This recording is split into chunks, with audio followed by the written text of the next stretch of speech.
Thank you, trustees. I would like to call the meeting to order for the Planning and Priorities Committee, Wednesday, June 11, 2025.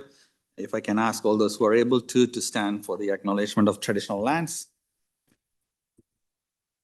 We acknowledge we are hosted on the lands of the Mississaugas of the Anishinaabe, the Haudenosaunee Confederacy, and the Wendat. We also recognize the enduring presence of all First Nations, Métis, and Inuit peoples. Thank you.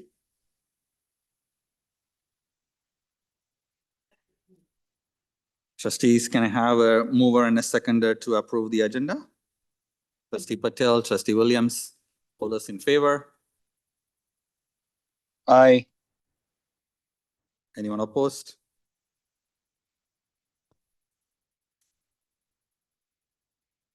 Okay, that's carried. Thank you. Trustees, any declaration of possible conflict of interest?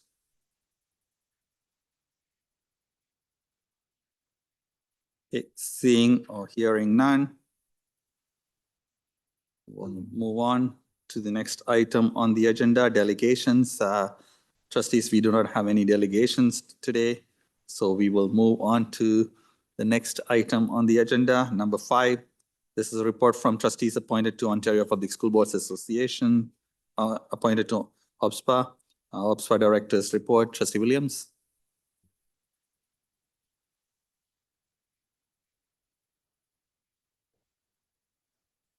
Mic check. Thank you, and through the chair. So my written report is uploaded there in eScribe, and it was also emailed to all the trustees, so it's in the top of your inbox. So the report, it speaks for itself. The first page is just an overview, a reminder about OPSBA, and part 2 on that first page, just a reminder of the trustees appointed to OPSBA for the current term and the upcoming term. Just to highlight that the trustees appointed to the board of directors for OPSBA, their last board of directors meeting is on June 12th.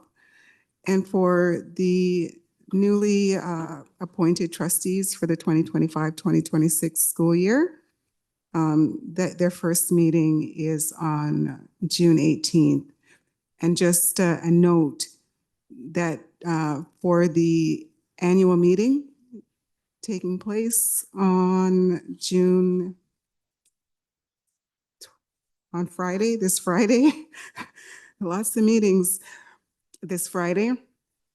All of the information's been sent to all of the trustees who need to have the information, and Trustee King will be our voting delegate, and I'm the alternate voting delegate for the AGM happening this week. There's also the part 3. You can see the additional participation of our TDSB trustees on OPSBA. And the information at part 4 on the second page about the OPSBA annual meeting being held this week on Friday. And there's links there for further information of interest, maybe at the end of that paragraph, the candidates' elections nomination chart that was updated recently on June 9th. So you can see those candidates who've been nominated or self-nominated for the annual meeting.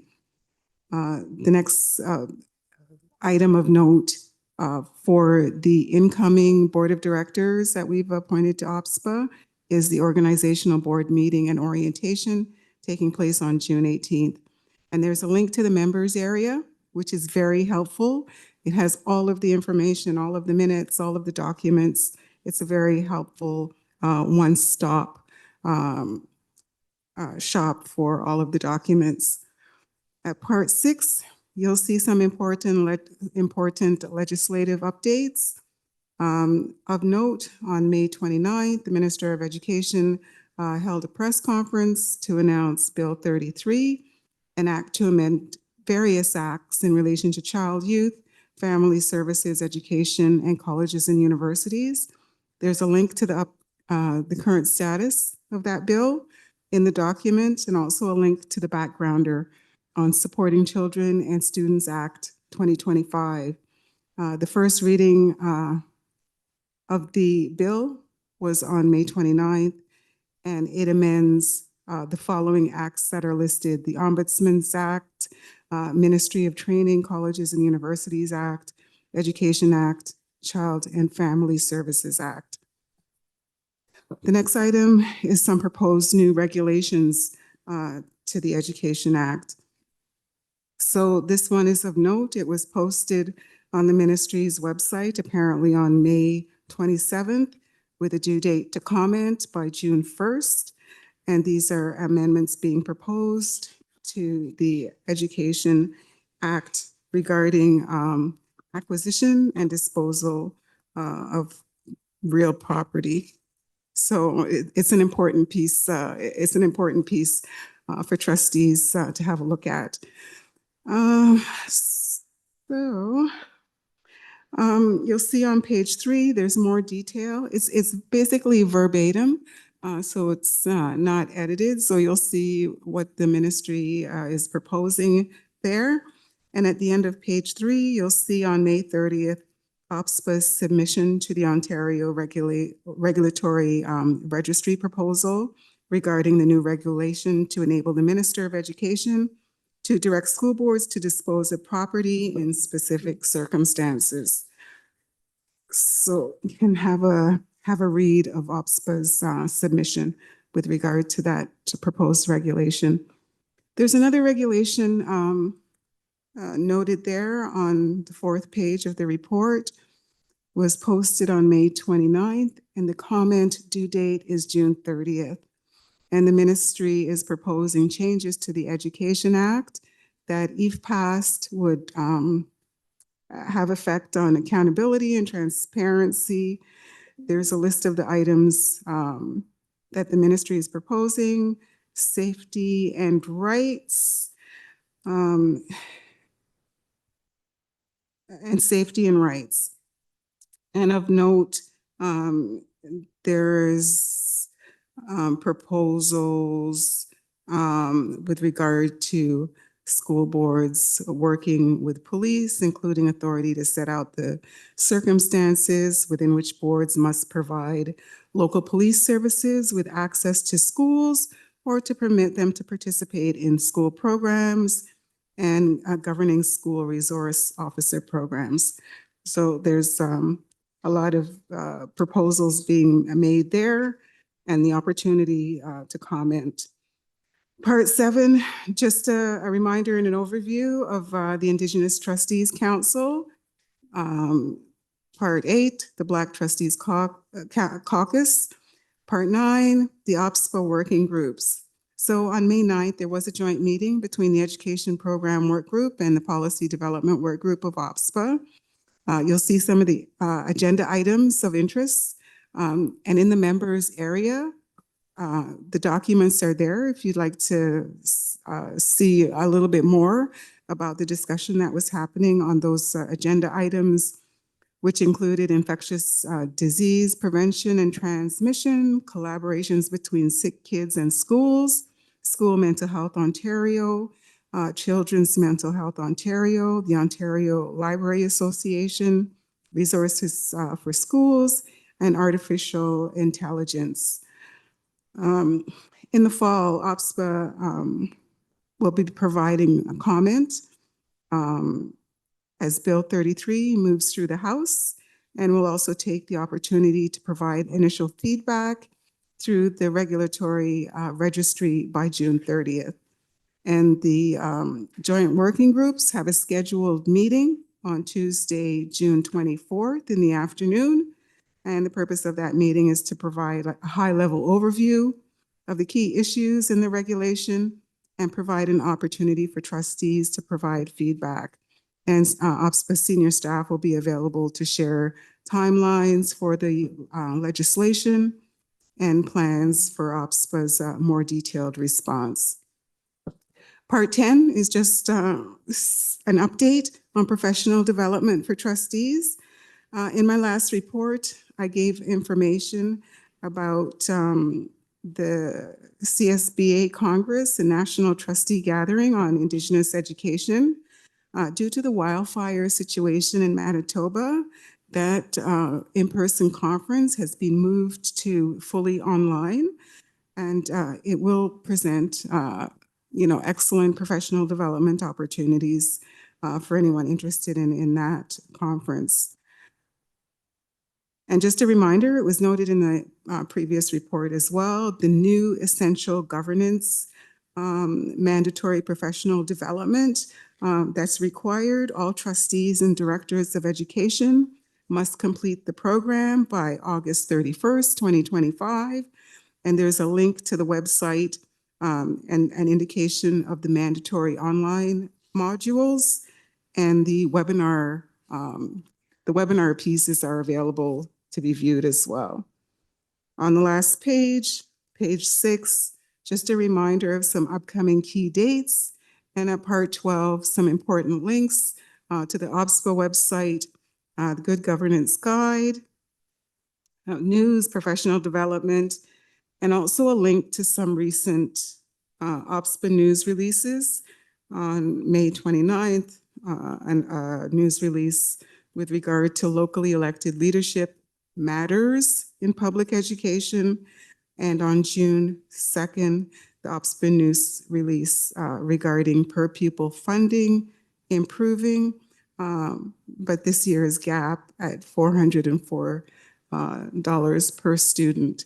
So noting some improvements in closing that gap in inflation, but that gap still does exist. So that's the OPSBA director's report, and open to any questions if there are any. Thank you, Trustee Williams. Any questions from anyone? Trustee Laskin? I just want to thank Trustee Williams for her great report. And as chair of the Policy Development Working Group at OPSBA, I will ensure trustees are informed after our meeting on the 24th. Thank you. Thank you, Trustee Laskin. Seeing no other trustees. Thank you, Trustee Williams, for your report. We will move on to the next item on the agenda, number 6. This deals with Toronto Lands Corporation reports. I'll pass it to the director to introduce the items. Are we doing each one separately? We'll do 6.1 then. Thank you, and through you, Chair, pleased to ask Ryan Glenn to speak to this item. Thank you, Ryan. Thank you. And through the chair, nice to see everybody. Good evening. We have a number of reports in front of you today, and they're accompanied, the majority of them, with a presentation. So the first report we have is our 2025-2026 annual plan. I'll take you through some of the highlights of this annual plan. Happy to answer any questions you might have subsequent. So recent disruptions in the global economy have created a level of uncertainty to local housing markets, and that complicates the management of real estate, whether or not it's private or public real estate. Public land disposals may not be ideally timed over the coming year. We have a number of properties that we're moving through disposition now. Those were negotiated prior to a lot of the fluctuations in the market. So what we're going to do is going to advance the work on our portfolio and projects in order to make them, I think, as marketable as possible subsequent to the market, hopefully returning and strengthening over the next few years. We will continue, of course, to work toward creative solutions to deliver service within what is continuing to be a rapidly growing and dense urban areas of our city, specifically in the old part of Toronto and North York. And we'll collaborate with orders of government and community partners, especially groups like the TDSB, the City of Toronto, and other school boards to focus on delivery of modern schools and compatible community services. Some of the highlights for the next year will be to strive to become a leader in design and the process of urban format schools. We had a kickoff meeting with a new architect yesterday on one of our sites, 50 Etawattawastina, and we're very excited about that. And we'll continue to do that work over the coming year. We'll explore innovative ways to utilize TDSB real estate to supply opportunities for housing as the market fluctuates over the next few years. We'll foster our relationships again with the city. I'll mention that again. We have a recent MOU that that I know came to the board, I think in the last cycle, which will see significant opportunity for both the TDSB and the City of Toronto on collaborative city building projects. And we're engaged with our provincial partners to meet other provincial objectives. We have a number of sites that you'll be highlighted over the next year, specifically focusing on opportunities with respect to schools and long-term care facilities. We'll collaborate closely with TDSB to implement land management strategy aligning with capital priorities and renewal efforts of the TDSB. We'll modernize the TLC's leasing strategy to maximize the return and minimize the ongoing TDSB capital expenditures for lease spaces. In the past, a lot of our leases were semi-gross leases. These leases require a significant amount of capital in order to keep buildings up. We're going to pivot and look at triple net leases, which will require the tenant to invest in those schools, and that will alleviate a significant amount of burden for the TDSB. And we'll work with the Ministry of Education to facilitate surplus declarations where possible to ensure dispositions are ready as the market does strengthen. The next sheet highlights some of the work that we're doing. All of these have been at one time or another presented to the TDSB through the TLC. They're just some of the exciting projects we're working on. I won't go through each one of them. And move on to the next slide. That's our quote. So the next slide just highlights, actually, this is our budget document. So I'm actually going into the next presentation. So I'll stop there for our annual plan. I'm happy to answer any questions or take any comments that you might have. Thank you very much. Thank you. Trustee Laskin. Thank you very much, through you, Mr. Chair, to the CEO of the TLC. Appreciate the report, and I've had the opportunity to have more detail on it as a member of the board. But I'm wondering if you'd like to provide a comment because the land holdings of the TDSB are within your portfolio regarding the proposed changes, the new regulation 194.1 under the Education Act. It's my understanding, because you work so closely with our planning department, that you know each and every one of our facilities and the whole leasing strategies, because some of those are core holdings. And even though they might not be needed for a school within the next 10 years, we know they may be needed as the communities gentrify and develop.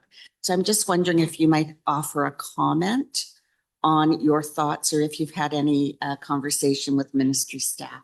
Thank you. Through the chair, thank you for the question.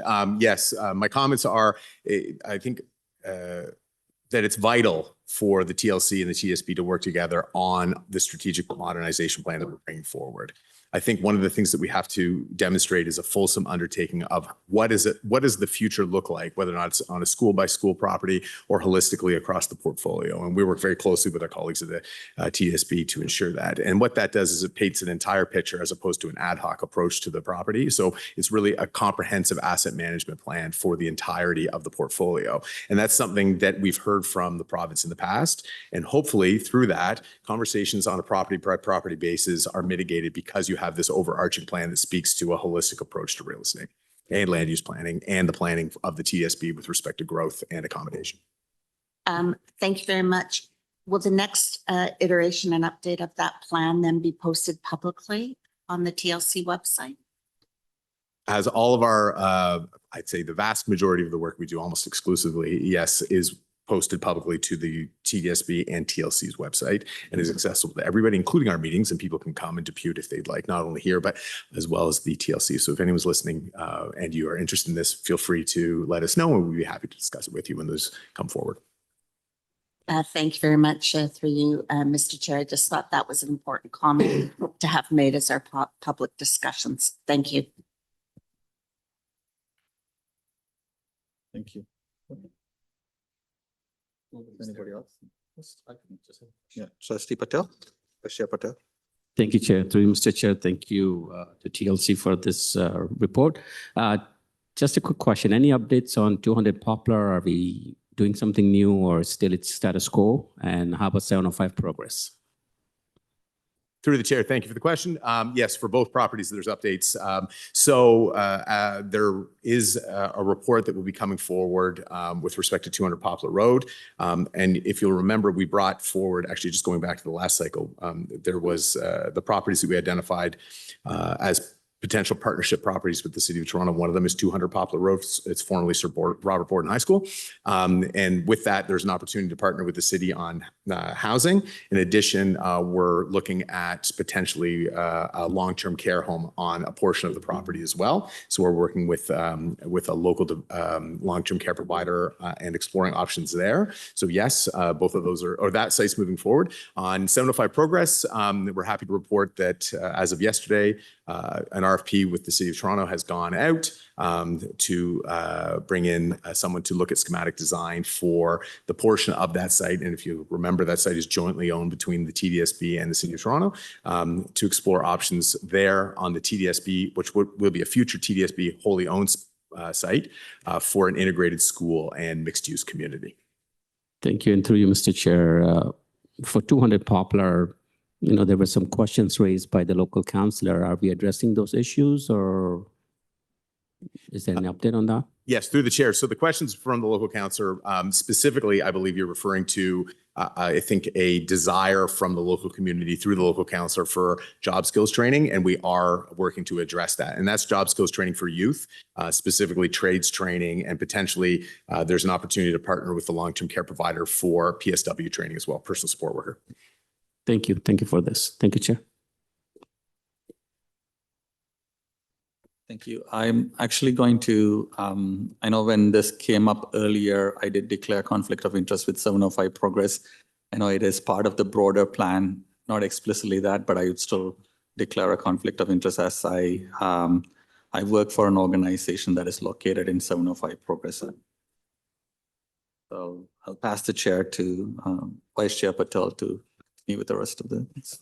Thank you, Trustee Shan. Anybody else on the speakers list? Yeah. Trustees online, any questions on the report? Trustee Laskin is moving it. Trustee McLean seconding it.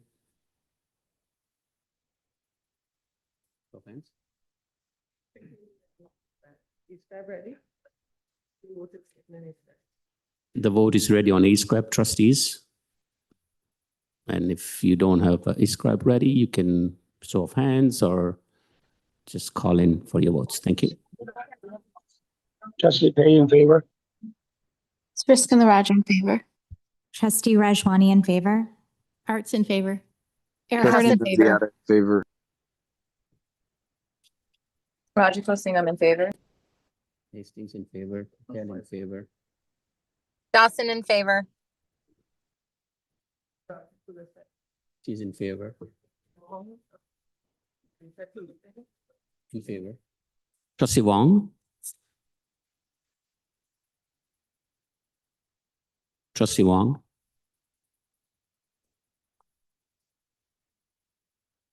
Is she online? She's not online. We can mark her absent. And the item is carried. Thank you. Pass back the chair. Thank you, Vice Chair Patel. Trustees who joined us after the roll call, can you let us know if you're on the call on the Zoom?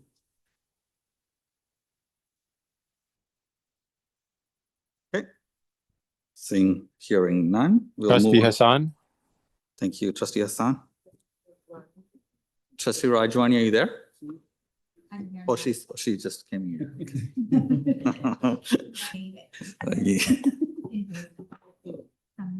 All right, we'll move on to 6.2, Toronto Lands Corporation Operational and Capital Budget 2025-2026 revised. Through the chair, back to CEO Ryan Glenn.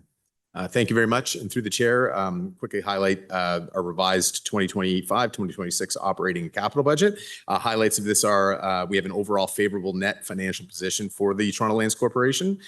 We've improved to 6.6 million favorable over the previous year's budget. This figure reflects an additional reduction of 7.5% expense as requested by the TDSB as part of this budget process.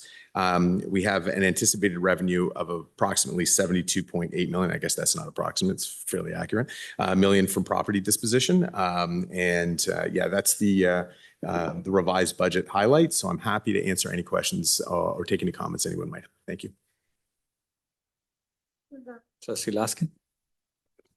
Thank you very much, Mr. Chair, through you, Mr. Chair, to again, the CEO of the TLC. I'd really like to thank them for doing their part in cutting back to meet the requirements of our budget plan by reducing their budget appropriately and in line with other TDSB departments. So thank you so much.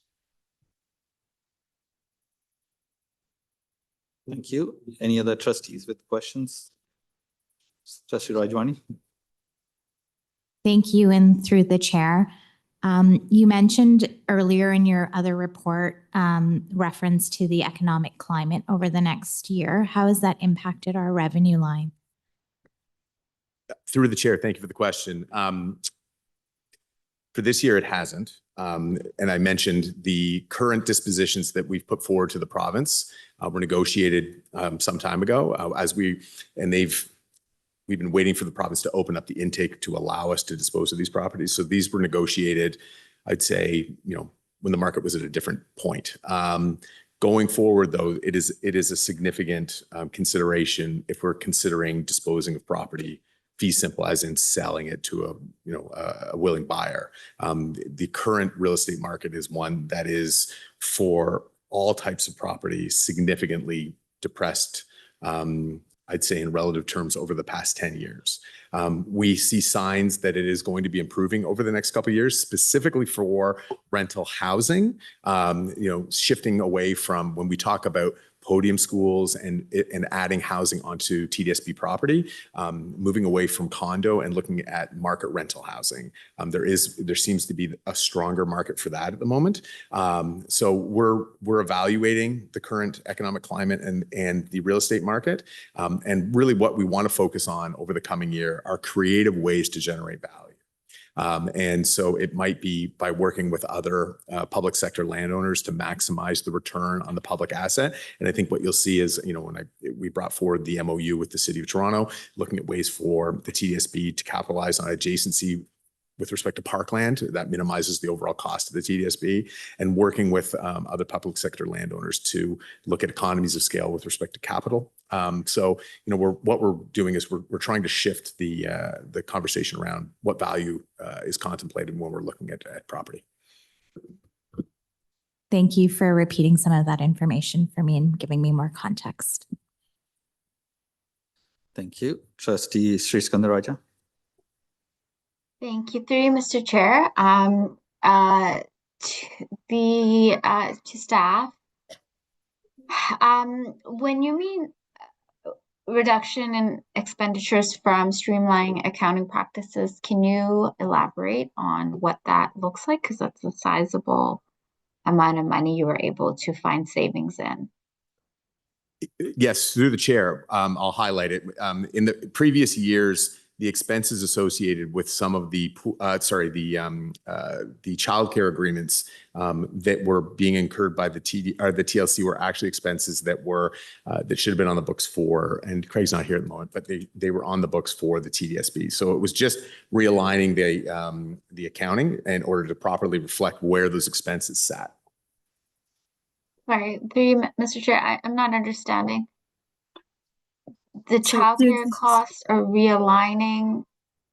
So through the chair, it's not a total budget savings for TDSB. It was moving the expenditures from TLC to another TDSB department budget.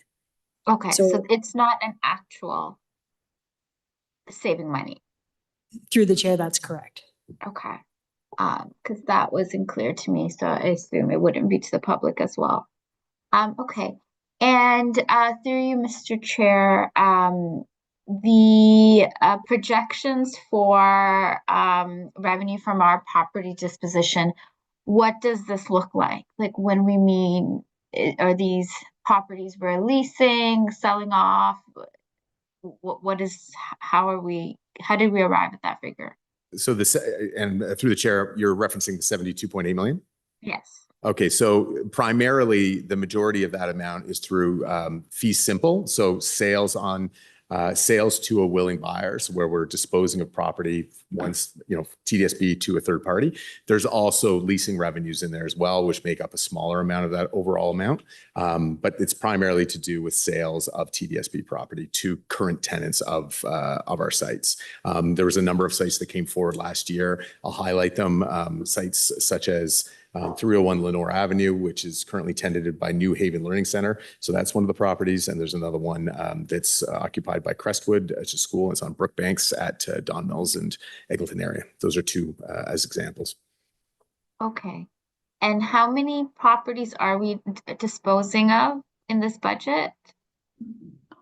Through the chair, we've surplused 8 sites for disposal, either through long-term lease or sale. And those are currently with the province. Okay, thank you.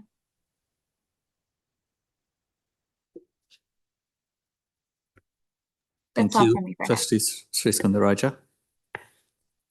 Seeing no other trustees with questions, we'll move on to accepting the approval. Approve the 2025-2026 operational and capital budget. Trustee Laskin, Trustee McLean, all those in favor? Aye. Budget in favor? Aye. Sorry, 1 second. We're gonna do e-scribe. Dawson in favor. Just 1 second. We're trying to, let's open. Okay, thank you. Go ahead, trustees. Either vote on e-scribe or let us know how you vote. Sean in favor. Sir Skandaraja in favor. Rajagopal Singh, I'm in favor. In favor. Trustee Nunziata in favor. Trustee Rajwani in favor. Wong in favor. Earhart in favor. King in favor.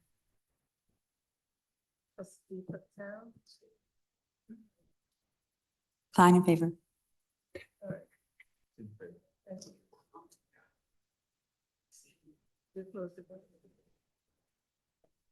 Thank you. We'll move on to 6.3, Toronto Lands Corporation reaffirming commitment to truth and reconciliation.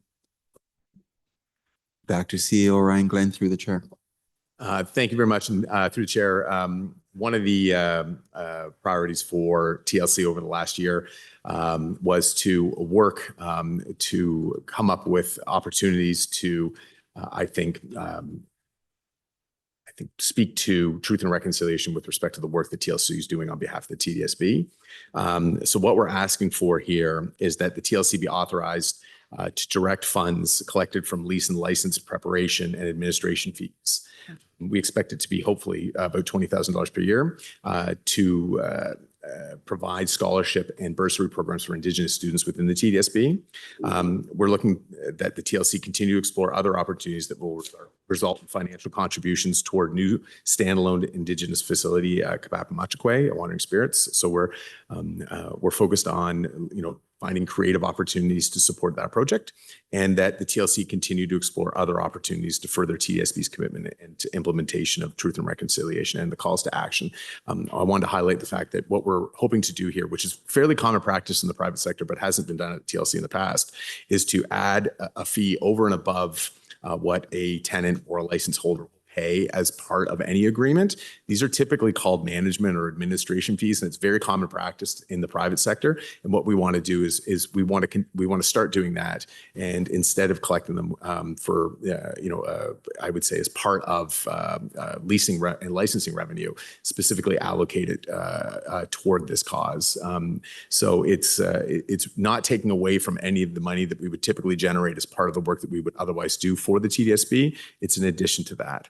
So I'm happy to answer any questions or take any comments from the trustees. Thank you. I was going to pass the chair to Trustee Patel, but I'll take your question and then do that afterwards. Go ahead, Trustee Arts. I think this is awesome. I think any ways that we can look at getting our broader community and business operations to support scholarship is great. Do you have a sense, do you have a sense of any theme for these scholarships, like to support access to particular programs?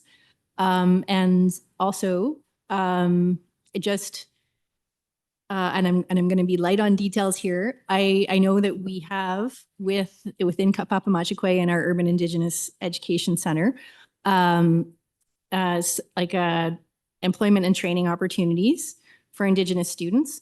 We also have the same opportunities for across communities through the Focus on Youth summer program. So I know that we've shifted in the TDSB with Focus on Youth summer programs to employment within the TDSB or with TDSB partners that then has specific training focus. So say in our IT department, and then students get a specific skill set of working with IT as well as a summer job opportunity. So has there been any thought to overlapping with the TLC and like the summer training opportunities?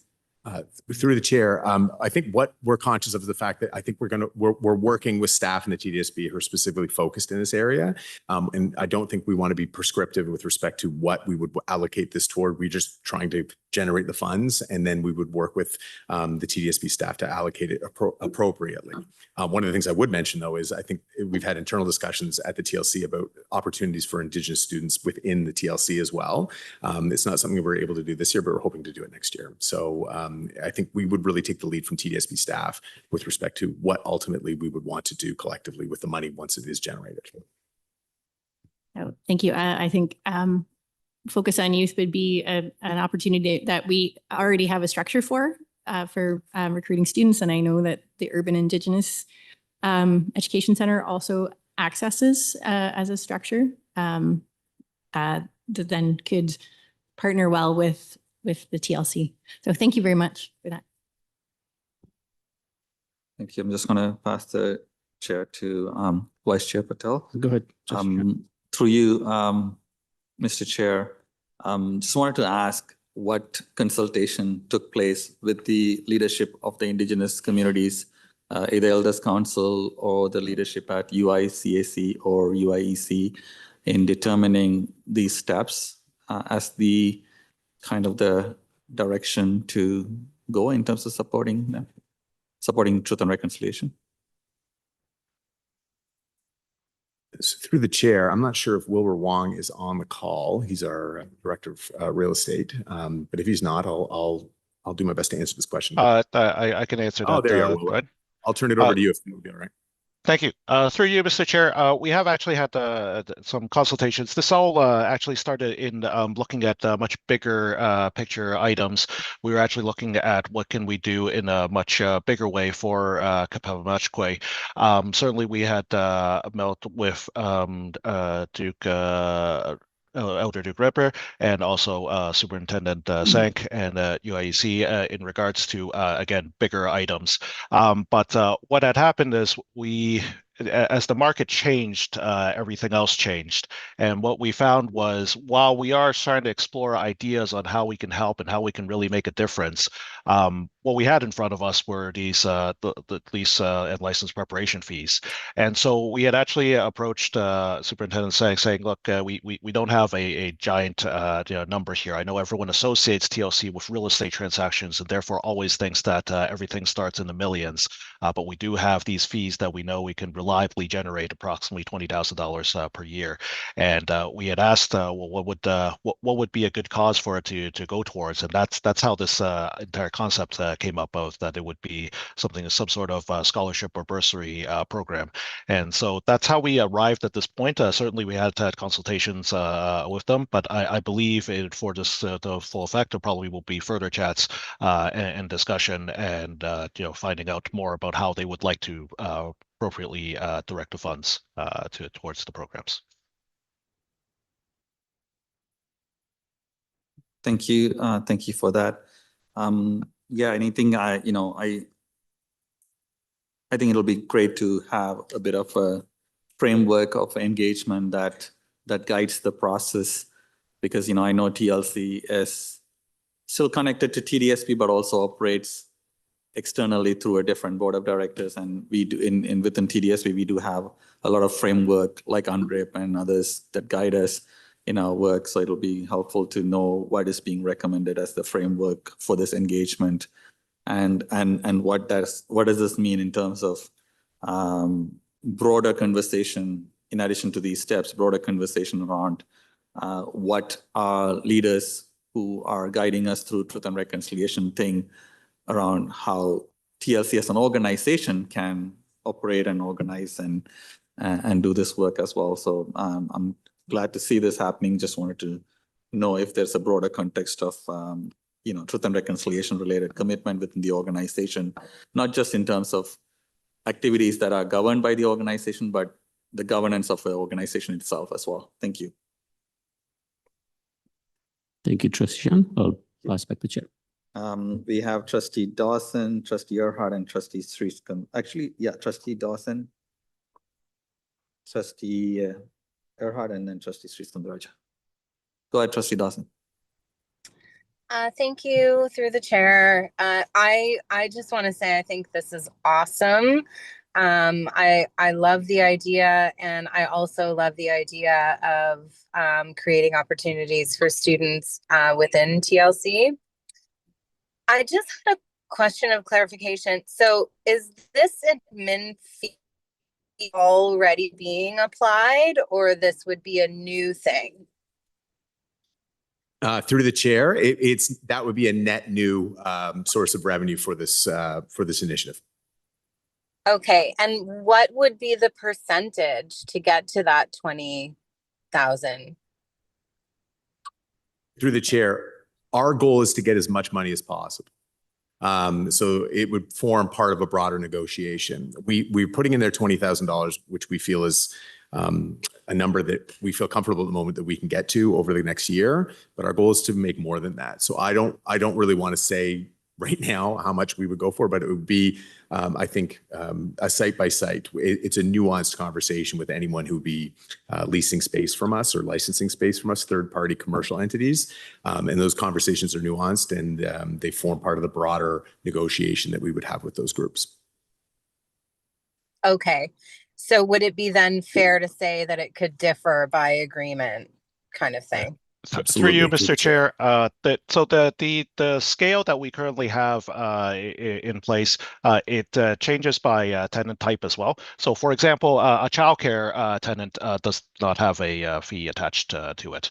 An agreement that we sign with the Catholic Board would not have a fee assigned to it. However, a private school that signs a lease with us at one of our non-operating schools, that would definitely have a full fee on it. So certainly not everybody gets charged, and there's a little bit of discretion depending on the tenant type, but it is through the generally the private sector, as you call it, that generates the most dollars towards this fee. Okay, wonderful. Thank you. Thank you, Trustee Dawson. Trustee Erhard. Okay, thanks very much. I'm pleased to see this make it to the board agenda today. I just wanted to note that to the best of my knowledge, the Elders Council is supportive of everything here.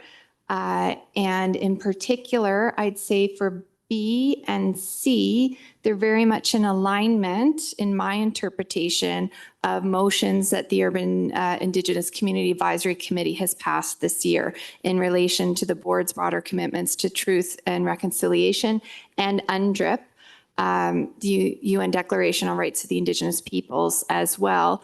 And then also for the advocacy, the board advocacy around the new build for Kapapamachakwe. So thank you very much for that. And I'm hopeful that we'll continue to move forward. Thank you. Thank you, Trustee Erhard. Trustee Sriskandarajah. Thank you. Through you, Mr. Chair. I just have a question to staff about A.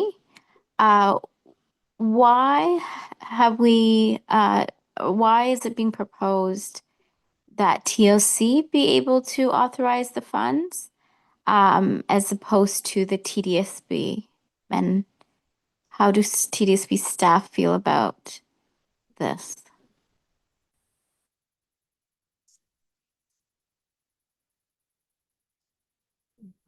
Through the chair, TLC, although it is a wholly owned subsidiary, is its own organization.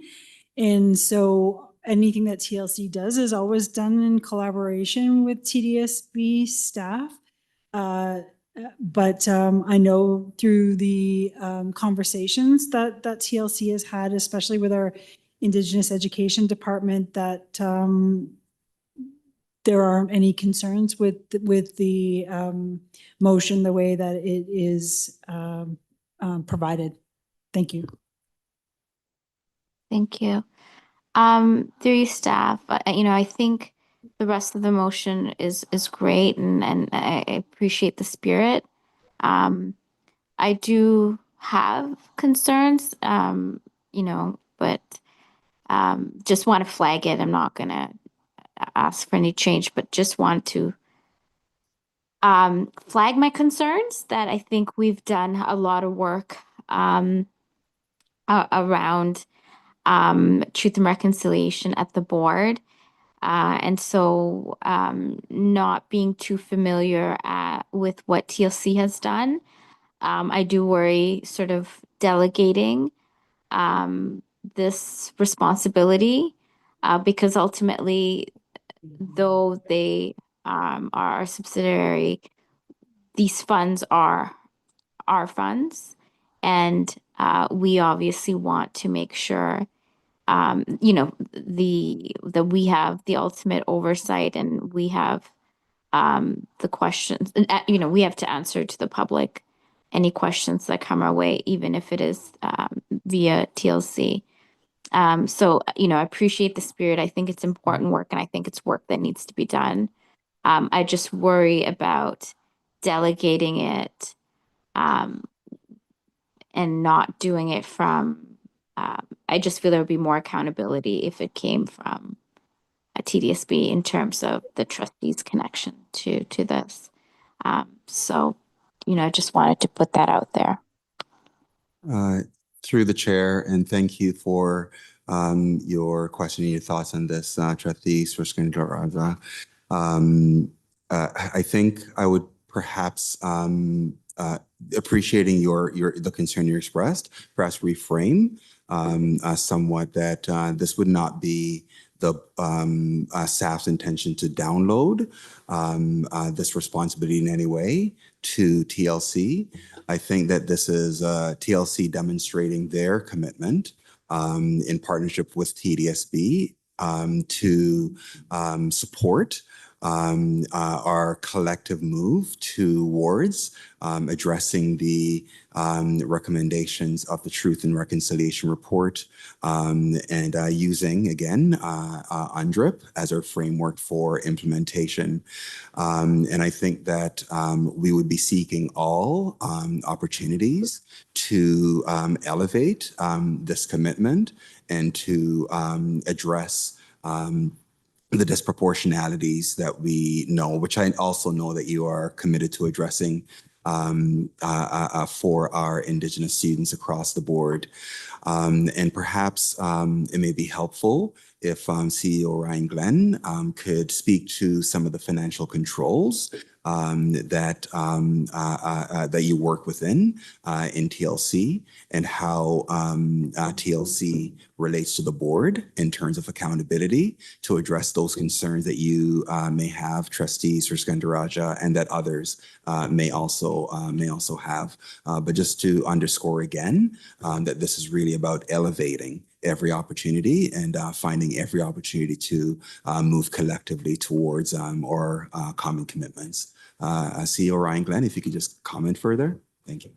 Thank you, Mr. Director. Yeah, I would just echo your sentiment that it is, I think specifically Toronto Lands Corporation is conscious of the fact that we want to do our part with respect to truth and reconciliation, as the TSB has done as well. And with respect to the financial piece to it, the Toronto Lands Corporation, being a wholly owned subsidiary of the TSB, reports all financial matters through to the TDSB board. And as you may know, our board is made up of a number of trustees. And again, similar to the previous report that was here tonight with respect to our budget, all of our financial information is brought through the TDSB board for ultimate approval, including allocation and revenue. And we work quite closely with the finance team, Craig and his team, who regularly attend our meetings as well. And so yeah, I would hope that would assuage any concerns that you or anyone else might have. But appreciate the comments and questions. Thank you. And like through you, Mr. Chair, as the director said, this is of course not at all questioning my belief in the importance of this work. This is just for, sort of a technical administrative piece about oversight. But like I said, not here to make any motions to change that. Just wanted to express my concerns, but of course, understand the spirit. And I'm happy that we are doing this work that is much overdue. Through the chair, System Superintendent Tanya Sank is not able to attend the meeting this evening. However, Executive Superintendent Jim Sferopoulos is online, and I may ask him to make a comment as well to be supportive of this. Yeah, thank you for that, Director, and through the chair. Good evening, everyone. I spoke with System Superintendent Sank just minutes before the meeting. Unfortunately, she wasn't able to make it tonight and sends her regrets. But I have her permission to extend her deepest gratitude, as well as that of Elder Dr. Duke Redbird, to TLC for the way that they've gone about this work in a consultative and respectful way. This motion has the unequivocal support both of System Superintendent Sank as well as Elder Dr. Duke Redbird, and they look forward to what comes next and appreciate the support deeply, not just of the TLC, but of the trustees who she looks forward to supporting this motion. Thank you, Director. And just finally, I just want to underscore again that we appreciate trustees' diligence to financial oversight and making sure that proper protocols are being followed, and staff are very supportive of every measure to accomplish that. Thank you. Thank you. And I appreciate that, Executive Superintendent Sferopoulos. I think it's very reassuring to hear that Superintendent Tanya Sank is in full support of this. That is reassuring. Thank you. Thank you, Trustee Sriskandarajah. I have Trustee King next. Thank you. Good evening. Through you, Chair. I'm also very pleased to see this work and quite supportive, and I appreciate staff also speaking to the support that's been extended from Superintendent Sank and Elder Duke Redbird. I wanted to close the loop with a comment or a suggestion just based on some of the questions we heard around consultation earlier. And my suggestion for TLC is if they might consider in future reports, including a section that speaks specifically to the consultation and the recommendation coming from the consultation with Indigenous staff or community. The same way we highlight and see the staff recommendation, I think that in this particular case where we are concerned about that commitment and making sure that we are working collaboratively, I just think that's a way to help give some transparency and accountability and confidence to folks in understanding that process is happening. So just wanted to offer that suggestion in light of the comments earlier. Thank you. And through the chair, I take that and I really appreciate the feedback. I think that's an excellent point, and we will make sure, and hopefully we have more of these types of reports come forward. We'll absolutely highlight that. So thank you very much for that.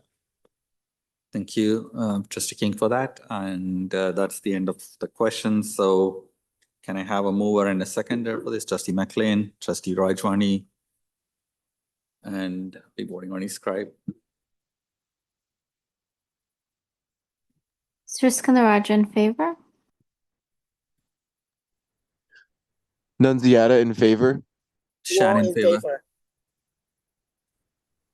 Hay in favor.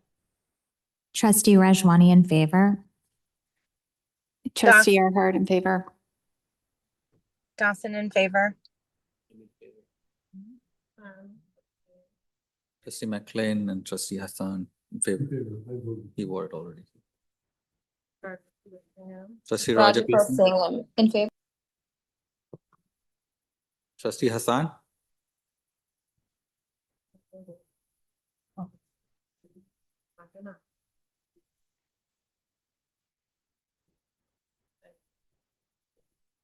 Okay, thank you all. That passes. Next is 6.4, Toronto Lands Corporation surplus for sale, subsurface easement at Charles E. Webster Public School. And back to CEO Ryan Glenn. Thank you very much. Through the chair. It's interesting when you see the breadth and depth, in this case, the depth of the work that TLC does. This is for a sewer. Not quite as exciting as the previous report. What you have in front of you is we're seeking authority from the TDSB in order to enter into a below grade easement with the City of Toronto to allow the City of Toronto to undertake a major storm sewer upgrade in the Black Creek area, requiring a subsurface easement 30 meters below the ground of CE Webster Public School at 1900 Hill Street. We're seeking authority to declare the property below grade surplus, not the above grade. This is just the interest for the easement to allow the City of Toronto to do that work. Again, I have on the line is Wilbur Wong, who's our Director of Real Estate. Answer any questions or take any comments anyone might have on this. Trustee Erhard. Thanks very much. I think everyone here knows that I'm thinking a lot about subsurface easements and tunneling. We have an imminent work underway in Toronto, Danforth by Metrolinx for the Ontario line. So I can't help but ask around Charles E. Webster, it's 30 meters below grade. So just making sure that that kind of tunneling project with the borer won't produce noise, dust, dirt, those kinds of impacts to school and students when the project is underway, or that we're going to sequence the work to reduce the impact to students. It's not the word I represent, so I'm not familiar with the specifics, but just wanting to make sure that the kinds of discussions we've had around health and safety with Metrolinx are also the kinds of things that we'll be able to facilitate if need be. Based on the discussions here, every project is different. Every kind of tunnel, borer, micro tunnel is different. And so my apologies if it is not applicable in this circumstance. Thank you. Appreciate the question through the chair. And Wilbur is on the, I'll turn it over to him and he can elaborate. But this is extremely deep work, 30 meters below grade. When we first heard that, we thought it was a mistake. No, this is an extremely deep storm sewer line. We anticipate very little.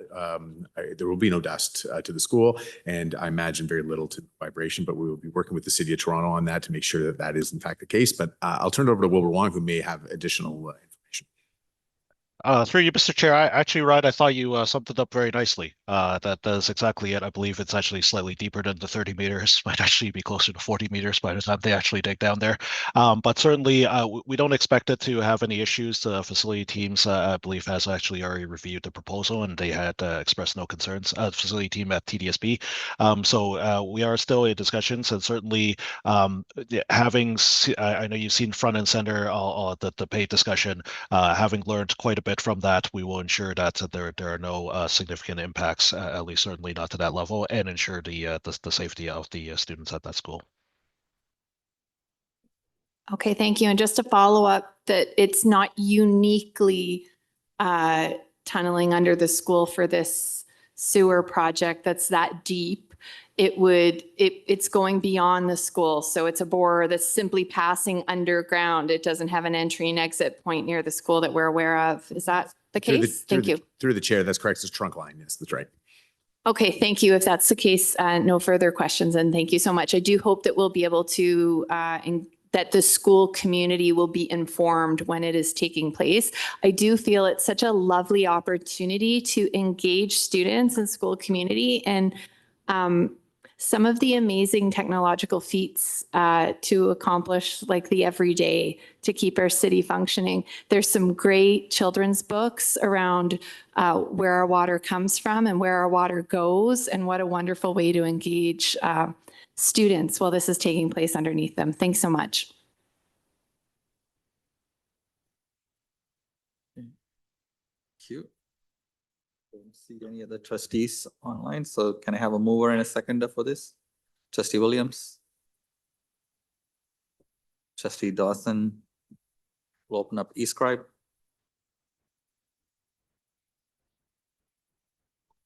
Sriskalaraja in favor. Nunziata in favor. Shannon in favor. Pay in favor. Wong in favor. Trustee Rajwani in favor. Trustee Hart in favor. Rajako Singham in favor.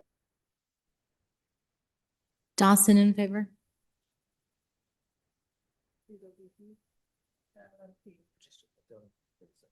Trustee D. Davidis. Trustee Davitis in favor.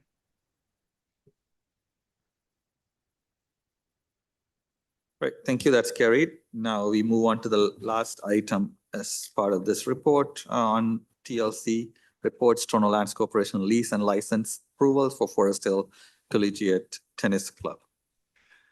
Thank you. And for the last one, through the chair, over to CEO Ryan Glenn. Thank you, Mr. Director. Thank you. Through the chair, what we have is a license agreement that we're hoping to renew with our partners at the Forest Hill Tennis Club. So TSB is renewing agreement with Forest Hill Tennis Club, and we're under TLC administrating that agreement on their behalf. The property is 730 Eglinton Avenue West, and they've been operating there since 2000. The new agreement includes an updated rental rate reflecting current market conditions and ensures the club contributes to maintenance and liability coverage.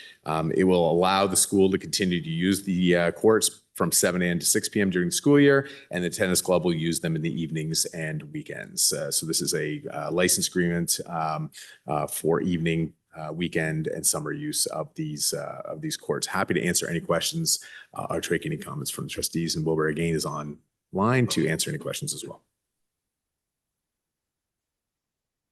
Trustee Williams. Thank you, through the chair. Thank you for the report and the recommendation. My question is not specific to this lease, but more general with regard to, I don't know if you have this information readily at hand, like the number of facilities we have like this in the board, tennis courts available to lease. I'm assuming this lease is for the purpose of cost recovery, or is there revenue attached to it? So that's the question specific to this, but the second question is more general, I think. Do you know the number of facilities we have like this, tennis courts available for lease? Are there other lease agreements? And are they on cost recovery or revenue generating agreements? So through the chair, sorry, Wilbur, I'm going to turn it over to you in one moment. I don't know if we have an exact count. Wilbur may have an idea of how many tennis courts we have. There are, though, what I will say is anecdotally, there are dozens of these types of agreements that sit within the city of Toronto for the use of their tennis courts. Sorry, I'm going to be technical about something, but this isn't a lease agreement. I mean, make a very distinct difference between a lease is care and control of a property like an owner. This is a license agreement for a specific use. And this is very different than a typical lease. So it's almost like a partnership with the school board. And so there will be revenue generating as well as cost recovery with respect to, as I mentioned, liability and maintenance. But Wilbur, I don't know if you want to add anything to that. Through you, Mr. Chair. So the thing I would add is the tennis club is responsible for the maintenance of the courts and general maintenance. So certainly the cost recovery comes from that to be able to have the tennis court and have it maintained and maintain it to be clean as well, so that our students can use it during the day. So in terms of the number, as Ryan said, I don't have a number on hand here, but certainly the number of facilities, and I wouldn't limit it to tennis clubs, but there are certainly other sport type venues related that we have licenses similar to this, but it is probably in the dozens is what we're talking about in terms of the number.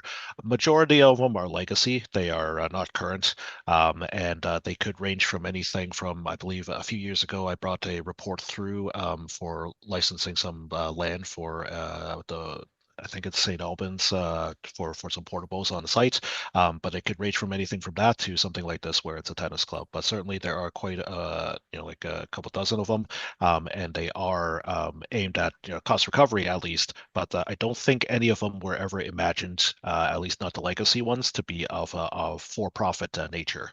They were always to share and to have a group that we're able to work with and to be able to provide some sort of service, which in this case is provide great tennis courts for students to be able to play on.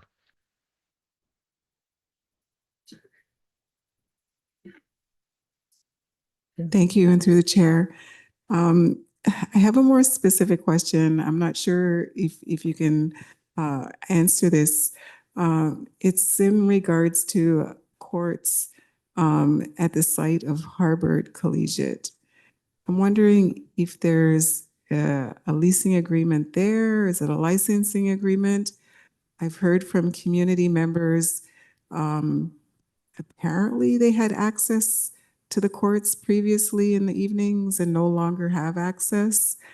I'm not sure if there was any kind of like community benefit attached to that site, if you have that information readily available. Through you, Mr. Chair, Trustee, that is a common question we get here at TLC, but unfortunately I do not have that on hand, but I will certainly have one of my staff members send you a response to your question. Hey, wonderful. Thank you. Through the chair, those are my questions. Thank you, Trustee Williams. I don't see any other questions or comments, so Trustee Laskin, go ahead. Moving the report, can I have 7 seconds? Trustee Williams seconding it. We'll open up eScribe.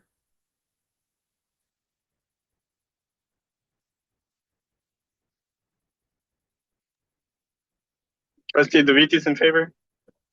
Roger Shannon. Cosing, I'm in favor. Shannon in favor.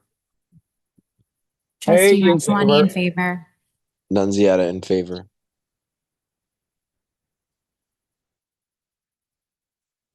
Dawson in favor. Hassan in favor.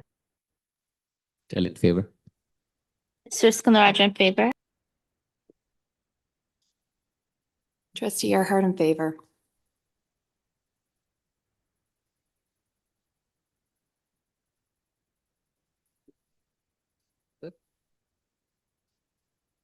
Thank you, everyone. That is it for Toronto Lands Corporation reports, but I know there's one more item that is going to relate to it in 7.1. We have staff report 7.1, future of Toronto District School Board swimming pools, exploring sustainable operations for community aquatics. Director, please there. Sure, and thank you. I will start and then turn it over to CEO Glenn. So on April 30th, when we brought forward at FBEC options to balance, there was a motion that was approved on May 21st that request, and part of that motion, I think it was part 4, was a request to the CEO of TLC to report back on innovative opportunities to achieve at a minimum cost recovery for as many owned pools as possible through agreements with third parties for any locations that are not required under any agreement with the City of Toronto by the end of May. So this was the first available opportunity to bring this report forward, and very happy to turn it over to CEO Glenn. And I want to thank Ryan and his team for all of the work that has gone into this in such a short period of time. I think trustees will be quite impressed with the work that has happened. And I think we are on the right track in order to be able to maintain as many of our pools as possible. So thank you, and over to you, CEO Glenn. Thank you very much. So I'll just take you through quickly. We have a presentation, and I'll walk you through it. So as Stacey mentioned, we received direction through the TSB to explore innovative solutions for keeping the pools open, specifically around leasing opportunities at a minimum cost recovery. So our first step was to dialogue with our partners in the City of Toronto. As many of you know, I'm sure you all know, the City of Toronto currently is in 27 of the TDSB-owned pools. And it's an agreement that has been around relatively unchanged, or almost entirely unchanged, for the past 20 odd years. So we had a conversation with them and continue to dialogue with them about opportunities to expand their footprint in TDSB pools. And we're looking at doing that at a cost recovery with the City of Toronto. Additionally, we're hoping that there's opportunities that they can expand not only their current use within the existing portfolio of pools, but in new pools as well, that will see the ability for more options for the residents as well as the students to use these pools in partnership with our partners in Toronto.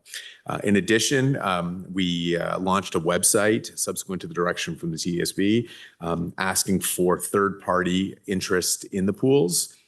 We had an overwhelming amount of interest from commercial operators and not-for-profit operators who expressed their desire, and we asked a number of questions. What sites would you like to be in? Are you currently permitting, or are you leasing any current sites from the city, from the TDSB? And we received over 40 submissions through that portal. And again, it's only been open for 2 weeks. So there was a significant amount of interest there. So the next slide is charting the future of the TDSB pools.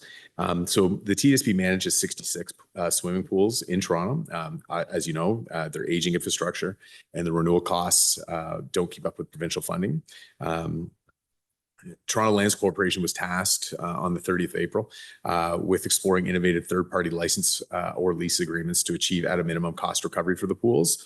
I want to reiterate that if we're working with the City of Toronto, we're going to focus on cost recovery, but anybody else, we're going to focus on generating as much revenue as possible for these pools. We feel there's an opportunity to not only cover the cost of these pools from an ongoing operating perspective, but we feel like there's an opportunity to generate revenue as well.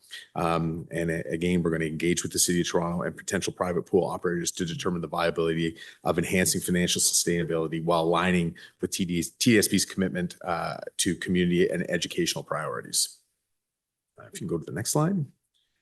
So our collaboration with the City of Toronto is we are having ongoing conversations with our colleagues in Parks, Forestry and Recreation, who are the division who are responsible at the city for the use of those pools. And we've had conversation with Mayor Chow and her team. There's a commitment from the city to review pool operations and identify potential sites for additional programming where gaps may exist in their current water portfolio. And they do acknowledge too that they want to get to a point of cost recovery with us. They have some specific asks, and we're going to work with them over the coming months to come up with a framework of agreement that we'll take to the TLC board and then come back to the TDSB for approval. And work's being undertaken to quantify accurate operating costs borne by the TDSB to ensure full cost recovery. The TLC is going to engage a third party to come in and do a review of all the existing pools to find out what the actual costs are from a cost perspective, ongoing operating perspective. We need to do that specifically because it's good to have that for negotiations with the City of Toronto, but also with the third parties as well. So we want to have quantifiable, reliable information that we can bring to anyone we're negotiating an agreement with. So we're working with TDSB in order to do that. Move on to the next slide. So community engagement and information gathering. So we wanted to assess the feasibility and operational viability of potential license agreements. So on May 14th, we initiated an online web portal for stakeholder input to gauge third-party interest in licensing TDSB swimming pools. To date, there have been 45 responses, and we've received primarily from existing partners, although there are some new partners as well, a strong interest in expanding the current operations. And I think one of the things that we want to focus on is entering into agreements beyond the ones we'll ultimately have with the City of Toronto, with minimizing the number of partners we have. We don't want to have 30 odd agreements. We would like to have as little number of partners as possible to operate these pools. That's the primary focus, is to try and get a group to come in and take on as many as they possibly can. One, I think will generate more revenue that way, and two, the administrative function is far less if we have fewer operators. And again, focus on quality and ability to undertake the work that we ultimately need them to do in these pools. TLC sees a strong potential for achieving operational cost recovery across all of the pools through strategic third-party agreements. We believe that a priority can be mandated for TDSB students during the school hours. It's not something that isn't lost on us. We'll have to maintain the TDSB's use of these pools, and that will form part of any agreement, whether or not it's with the City of Toronto or with the third party. And we'll also explore the potential for renewal surcharge to address ongoing capital needs. One of the things that we think is an opportunity here is to generate money over and above the operating, to create a fund that can see a revolving capital program to improve these pools from a capital perspective over time. We're not going to be able to do all of them at once, obviously, but what we want to do is have a rolling capital that will allow us to invest in these pools strategically and from a priority perspective over the terms of these agreements. And we think that'll be something that will actually be a draw for potential third-party operators as well, because it'll show a vested interest from the TDSB to use that money to invest in their the products that they're using. So the next steps for the Toronto Lands Corporation are to update pool agreements with the city to reflect actual operating costs and additional venues as requested. So we want to make sure that our partners in the city are able to use the pools, but we're focusing on recovery of costs as much as possible. We want to launch an RFP by the 1st of September, collecting bids from potential private collaborators on remaining locations that the City of Toronto is not interested in. And we want to report back to the TSB by the fall 2025 with the results of the RFP and any additional findings that we may have as a result of these conversations. Our ambitious goal is to execute a new pool agreement on the 1st of January 2026. And this is not with the City of Toronto. We hope to have that done hopefully prior to them, or at least a framework in place. And we hope to have a new pool agreement brought to the TSB by the beginning of the next calendar year. So that's our presentation. I'm happy to answer any questions you might have. Thank you. Trustee Laskin. Thank you, through you, Mr. Chair. I have 3 different lines of questioning. So the first is my concern about January. I think it's wonderful that you are that optimistic and ambitious, but I also think that our current providers and those that we permit the pools do need some certainty, especially in terms of their business model. So I'm not quite sure if this is a question for you, Mr. Chair, to the TLC or to our own staff. And that is, given the work that the TLC has already been doing and their optimism, is there any commitment that number one is that the pool permits can be provided for the 2025-2026 school year? Through you, Mr. Chair. So thank you, and through the chair, and we did talk about this at FBAC last night as well. I think the feedback that we've been hearing from the public and from trustees and from some of the providers is that stability for the 25-26 school year is important. And so we are looking at in our proposals for the budget to incorporate a full year of permits into the process. Thank you very much. Appreciate that. My second line of questioning is about the renewal surcharge. Although I completely appreciate the fact that there might be a possibility for a surcharge, I am wondering if directing it to renewal is the way to go, because there is no source of funding for aquatics instructors. And I think it's tragic that pools could be open for community use and our own students can't have programming in them during the day. So again, I'm not quite sure if this is a question for you, Mr. Chair, to TLC or to our own staff. There are sources of funding for capital renewal. And my question is, should the surcharge really be directed to renewal, or should it be directed to paying for aquatics instructors so our kids have programming during the day? Through you, Mr. Chair, to staff. Through the chair, I think in the report indicates that we are looking at how we support programming as was directed by trustees as a part of another motion. And this would be one of the ways. So I think the report speaks to that, but it also looks at how do we cover the capital costs. So I think it's a matter of seeing what's available and then determining how it's allocated, taking into account both of those considerations. But I do think that there is an element of, it makes sense that an element of the profit could be used to support the programming at schools during the day. Okay, just to follow up on that one before I get to my third point. I could not, as much as I can't believe I'm saying this out loud, I can't support leasing pools for community groups and not having any programming for our own kids during the day. I think that's a non-starter.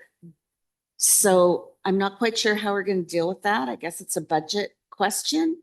But as much as I support that, the fact that cities built pools in our schools because there was a concept at one point in time that schools were community hubs and the resources for community should be within the school buildings, which has sadly gone by the wayside.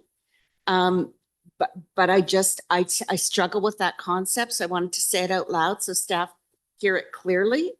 We can't be operating pools in schools only for community use outside of school hours. So that's a point I just needed to say. I'm not expecting a comment back. My third point is the aquatic center that's being built at Davisville. As part of that original agreement, the TDSB provided land to the City of Toronto for the aquatic center.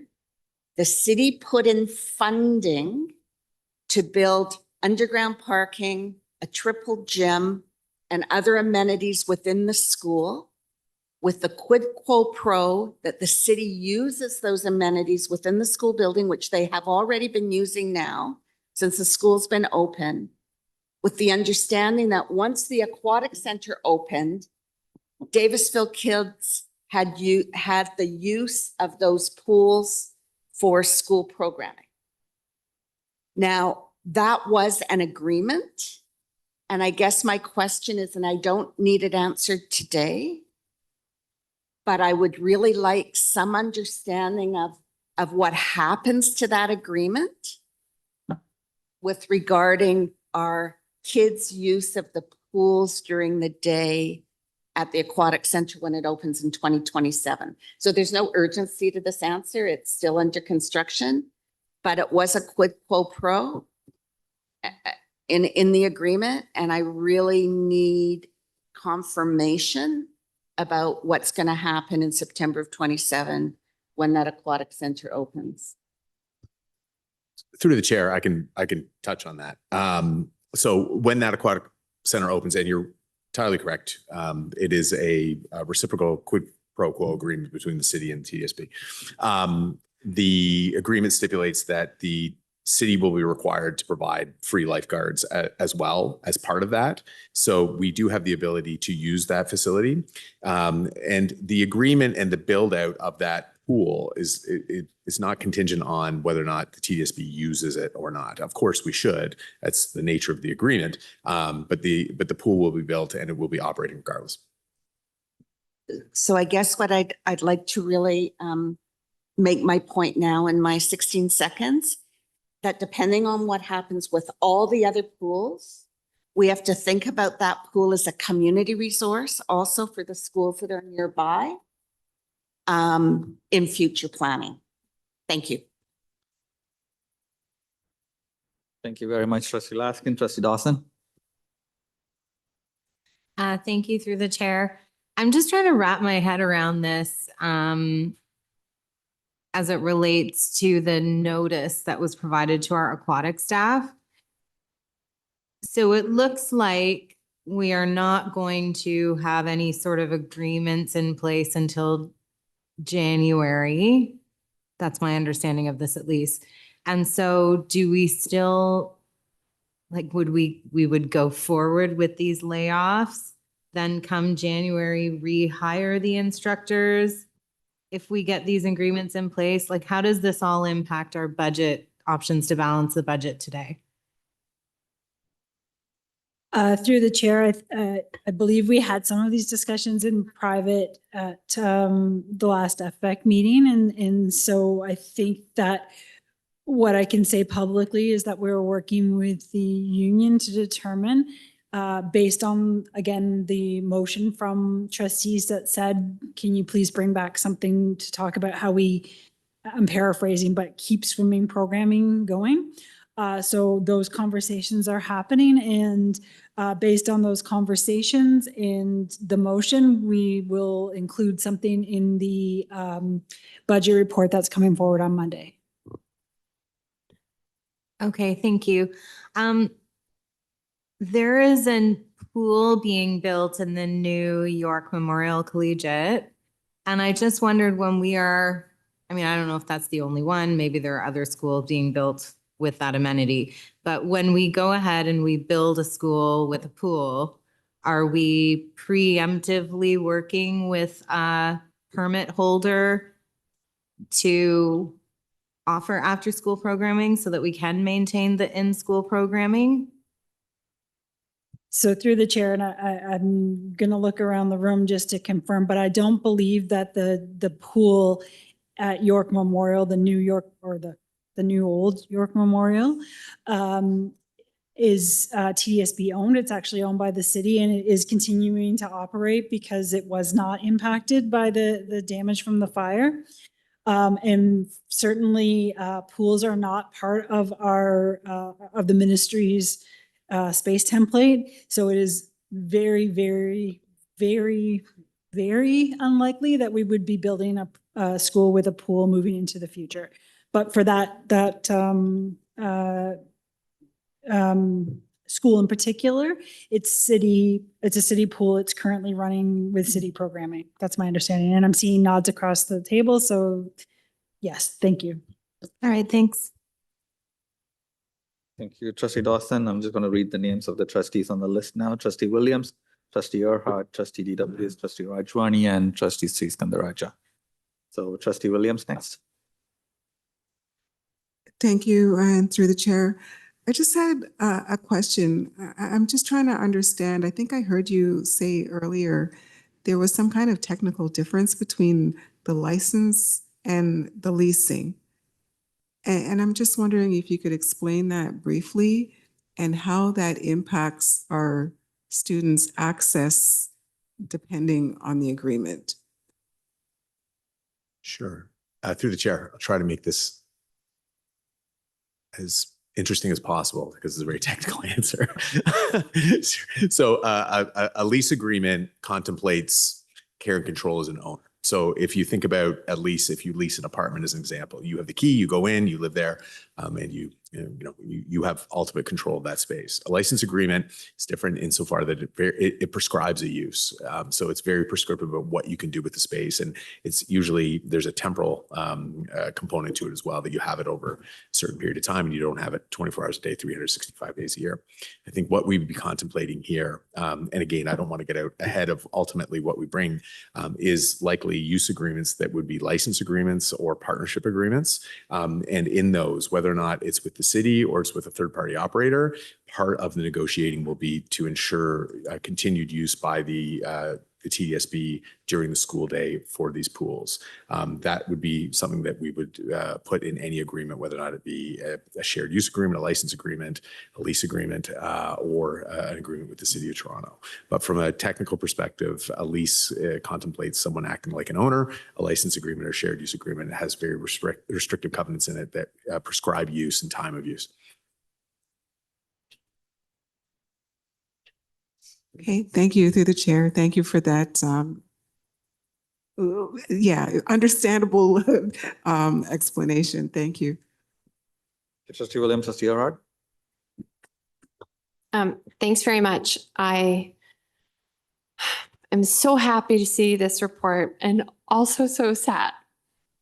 I'm sorry, I'm gonna get emotional because I know I didn't mean to get dramatic. I apologize. I never signed up to be a trustee to facilitate private access to pools. However, I am very supportive of doing this given where we are and the risk of not having pools.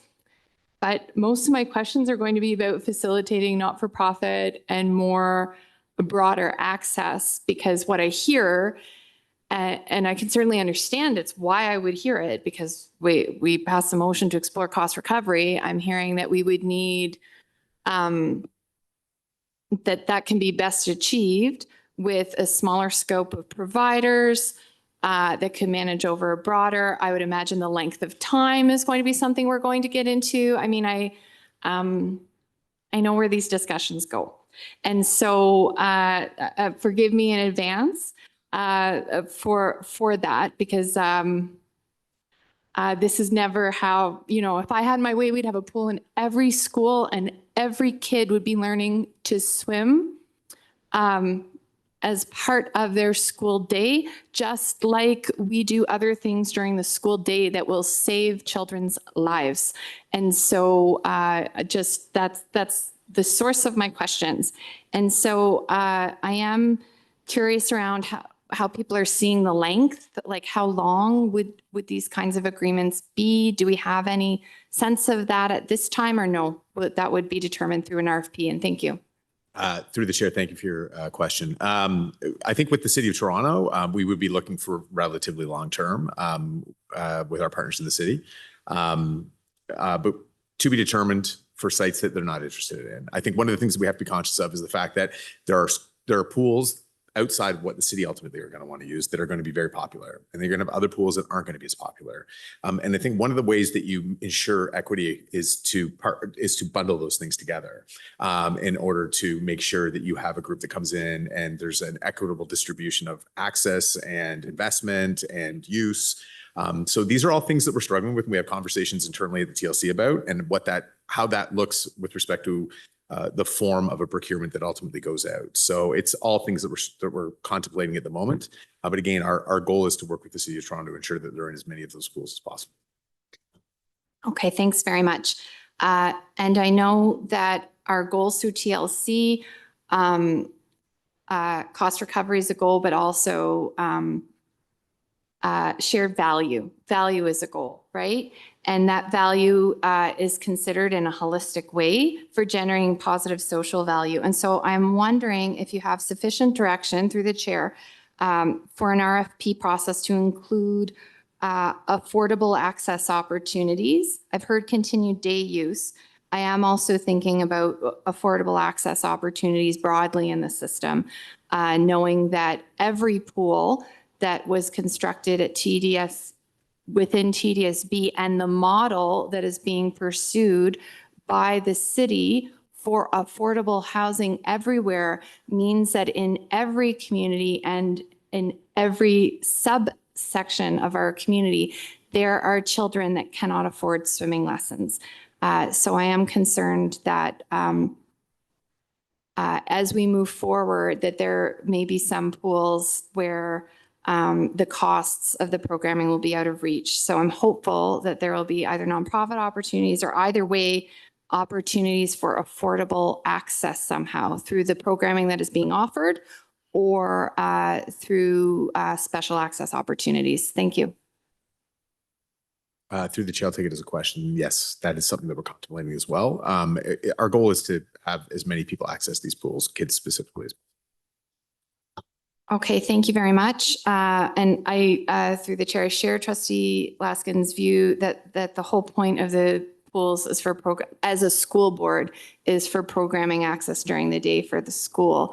I'm also very interested in a broad range of community program. I've always been interested in expanding community access. So I will note that I'm hopeful that as we're entering discussions with the city and also with private providers, for-profit and not-for-profit, that we're thinking about mutual beneficial opportunities to enhance the social value. So I'll just give an example where we do have places where pools sometimes are able to run on a Sunday, but the community center is not able to run on a Sunday, or the basketball court is not in use on a Sunday, and we are in the middle of going through making changes to our permit costs. But are there ways to expand access across the programming that we have. So if we have a caretaker for Sunday pool use through a third-party agreement, whatever the third party, are we also able to leverage the fact that we have that to facilitate access to other parts of the building, knowing that we may have a caretaker in the building? I hope that makes sense. Just thinking about all the ways that we can expand and grow access to all recreation as we enter this discussion. And thank you.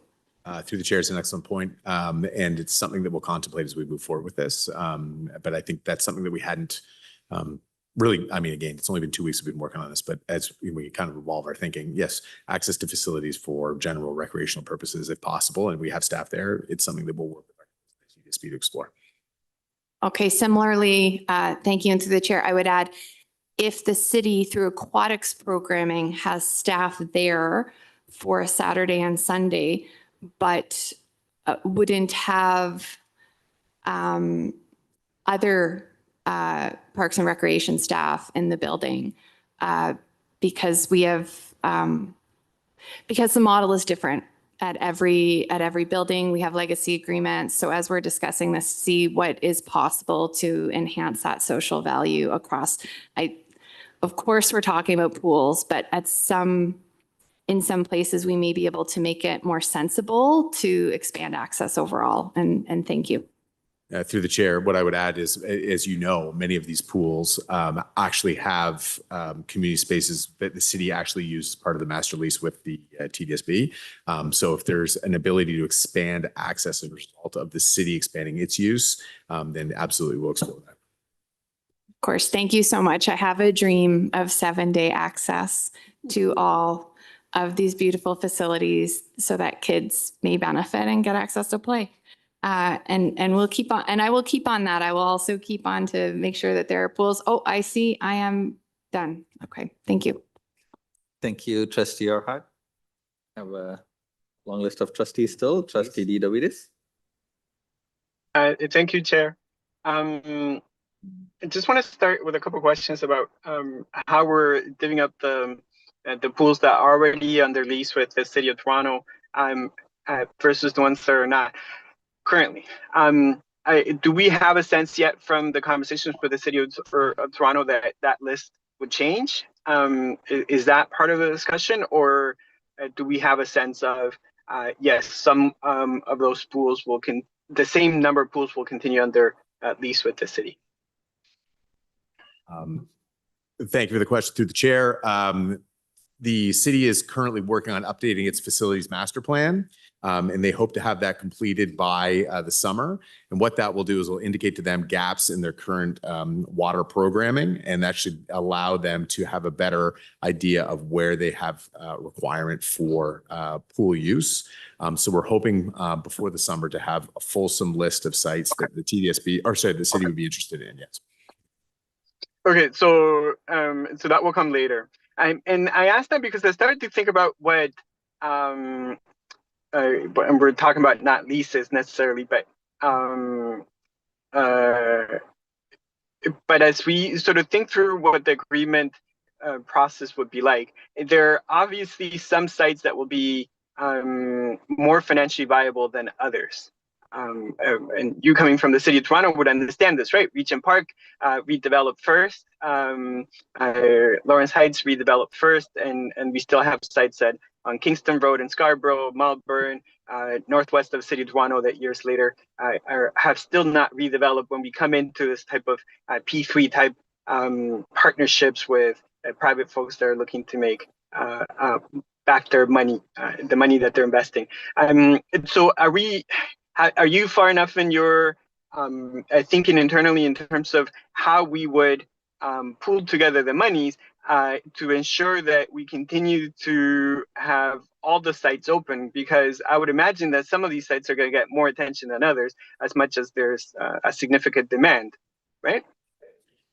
Yes, through the chair. It's something, and I mentioned it earlier, but one of the things that we're contemplating is the fact that there are going to be sites that are of likely higher we'll call it commercial interest than others. But what we have to do is ensure that we package them all together and make it very clear as part of a procurement document for the sites that the city is not going to be using, that there will be this equity lens put on any third-party operator in order to ensure that, if you have a site that, might be more economically attractive than another, it doesn't negate the fact that you have a responsibility to ensure equitable programming as a result of the agreement across the entire portfolio.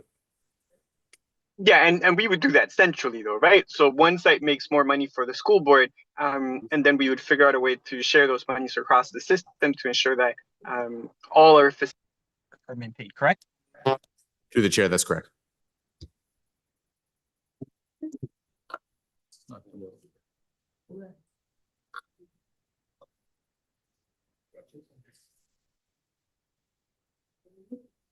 Sorry, Trustee Diravides, are you done with your question?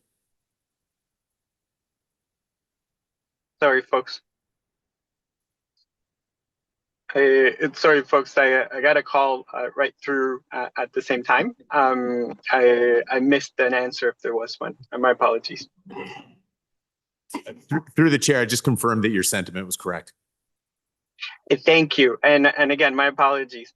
In a parking lot in a school for an event that I promised some time ago I would attend.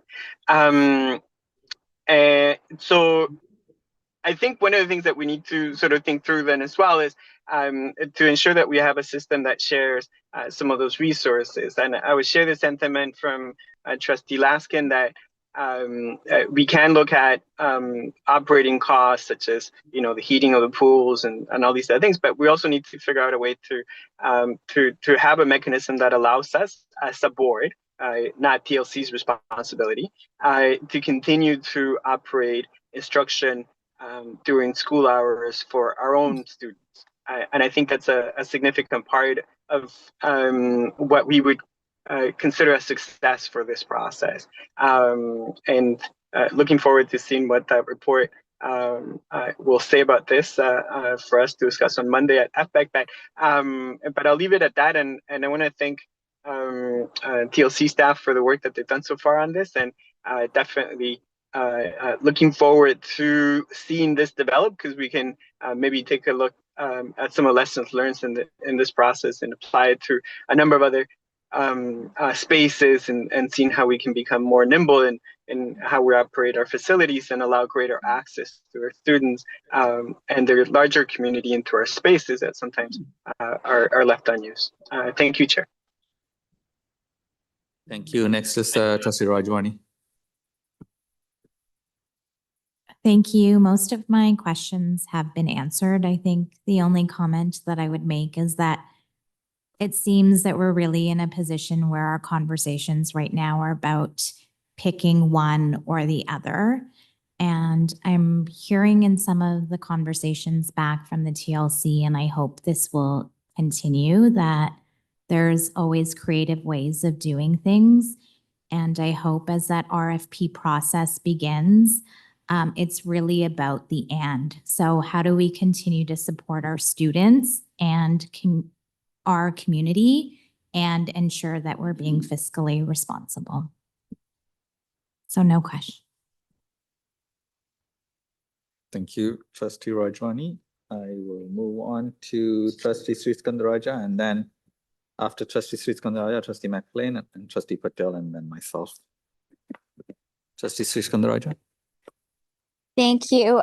Through you, Mr. Chair, I'm sure this has been answered at some point, but currently which pools or how many pools at our schools are not being used for our students, but solely for the community outside of school?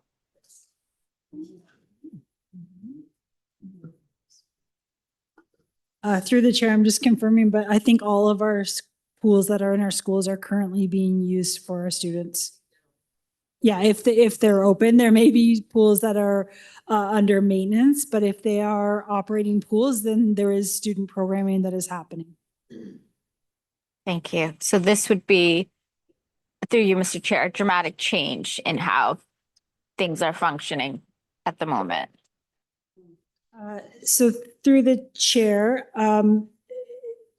This would not change the hours of use of the pools by third parties. So whether it was through lease or through permit, the impact on programming at schools is will be discussed on Monday with regards to aquatic instructors, because that's the main challenge with, if the pools remain open, whether or not programming happens for students is dependent on whether or not we have the staff to be able to continue to offer that programming.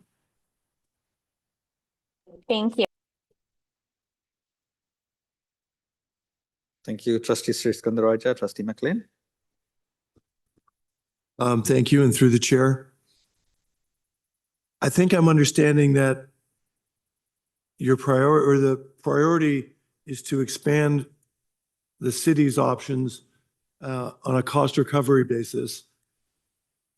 But I guess like this sounds like a pretty nuanced, because some of these pools are assets, and we're hoping to lease them to third-party operators, which will be revenue generating to a degree and be used to fund our programming to a degree, which sounds like a better gig to me than cost recovery. So I guess I'm trying to figure out from your perspective how we have a limited number of assets, different kinds of demand. So how you kind of factor in that balance of trying to make sure that everything we own is being operated at least at cost recovery, but also trying to maximize the revenue generation so that we can support programming in our pools. Through the chair, it is nuanced. If we start from the principle of cost recovery, that's our goal with the City of Toronto, because in there we contemplate a different type of value. I think it's fair to say that with the city as the operator, you'll have access to, the general public will have access to these pools much more than if it was going out to a commercial operator, as an example. So I think we capture value in a different way when we work with the city. So we get the cost recovery, yes. We're not necessarily getting anything over and above that necessarily, but we're getting the ability to generate more use of the pool for the general public. So there's an equity issue that the city, I think, assuages a concern there for us operating public pools. For the sites that they're not in, our goal would be to work with partners that would do two things. One, maximize the amount of financial return for the TSB, and two, maximize the overall use, not only by the student community, but by the general community as well. And we have to figure out what that looks like as part of a future procurement document. So there are two different streams that I see that the TLC would undertake here. Thank you, and through the chair. I guess it really comes down to whether which is more important to us in terms of, are we trying to keep them open so the community can use them in off hours, which is a great thing, and we all appreciate and support. Or is this a means to generate revenue so we can operate programming in our, and I'm not sure that the community's use of them outweighs our desire to support our programming that would happen during the day, I guess is. So I'm struggling with the concept of, just without knowing in pools, but giving the city 10 more pools that theoretically we might be able to operate at a profit. Over here, I'm losing the ability to generate programming in our buildings during the day for our students so that the city can provide community use in the evenings. And while I value both those things, the option on the table was to eliminate the programming in our, so that's a more acute need for us in this room and in this horseshoe as it pertains to pools in our buildings. I don't want to, through the chair, I don't want to speak on behalf of the city of Toronto, but I don't anticipate that there'll be many more other than the 27th. So I'm not sure how material your concern will be ultimately after we hear back from the city on the sites that they want to be in. But I don't want to preempt any conversation I have with them, but I just wanted to add that for context. Okay, thank you. Thank you, Trustee McLean. Bring Mr. Patel next. Vice Chair Patel, go ahead. Thank you, Chair. And through you, Mr. Chair, to the director, to Ryan,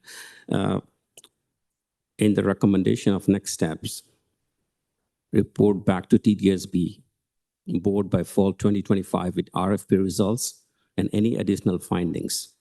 What does it mean by additional findings? Through the chair, thank you for the question. We had 2 weeks to put this together, and we haven't been able to fully contemplate any or all different scenarios that might come out of the work that we're going to do. So I thought it would be prudent to put in there that there may be other information that we don't anticipate right now as part of this work that we would feel material to report back to the board on.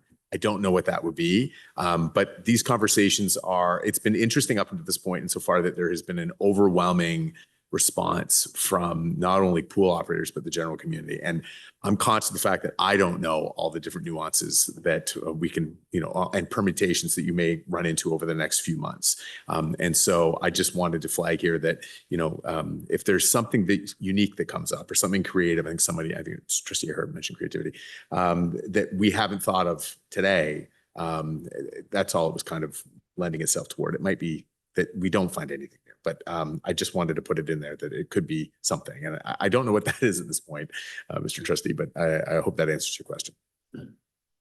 Thank you. And through you, Mr. Chair, to the director now. As much as I'm happy to see this report, I'm disappointed. The reason why I say I'm disappointed, for last 6 to 8 weeks, we've been talking about pools. And when we ask a question about pools, the possible revenues, we have been told that we are waiting on TLC's report. In this report, I don't see any direction. And I'll go as far as what Trustee Dawson had a concern. I have the same concern. Because pools are one of the biggest item we are talking at present. And we do not have a clear direction with this report. This report also talks about next steps beyond the school year. So I like to understand that how, since we do not have a clear direction from this report, in terms of financials, where do we stand? What's going to happen next? Because this is the biggest concern I have. We went as far as giving surplus notice to one of the department, and we don't know what's going to happen with this because I do not see any framework, like at least a cost analysis, what's going on with the current agreements, at least something in this report where trustees can work. I don't see anything in this. All I see is the future steps, but nothing to do with the current situation we are facing. So I'd like to hear from you. How are we going to deal with the current budget and the concerns all the trustees, majority of the trustees have regarding pools? Thank you for that question, Trustee Patel, and through the chair. I'll respond to your question with a couple of thoughts. First, we needed an opportunity to bring the initial work that TLC has done in response to the trustee motion, which notwithstanding the fact that the conversations about pools have been ongoing through this budget cycle, that motion came later in the process. As the CEO, Ryan Glenn, stated, TLC had 2 weeks to do the work that is represented here following that motion, which came later in the conversation in our budget development process. I do believe that this work is quite extraordinary and phenomenal and extensive, given that amount of time that was provided for staff through TLC to respond to a motion that came later in the discussions. That being said, the conversation this evening is to understand the work that trustees have done. There is not a recommendation attached to this report that would be coming forward through the next FBEC meeting in terms of what staff may be recommending based on the information that TLC has come forward with. So I would ask trustees to use this time to fully understand what TLC has brought forward to inform the deliberations that will then happen at the FBEC meeting based on the budget report that staff will bring forward in preparation for the FBEC meeting. We anticipate that that report will be available on Friday in preparation for the upcoming FBEC meeting on February 16th. The next thing, pardon me, not February 16th, unless the minister wishes to grant the board some additional time for budget deliberations, but rather on June 16th. Thank you for that correction.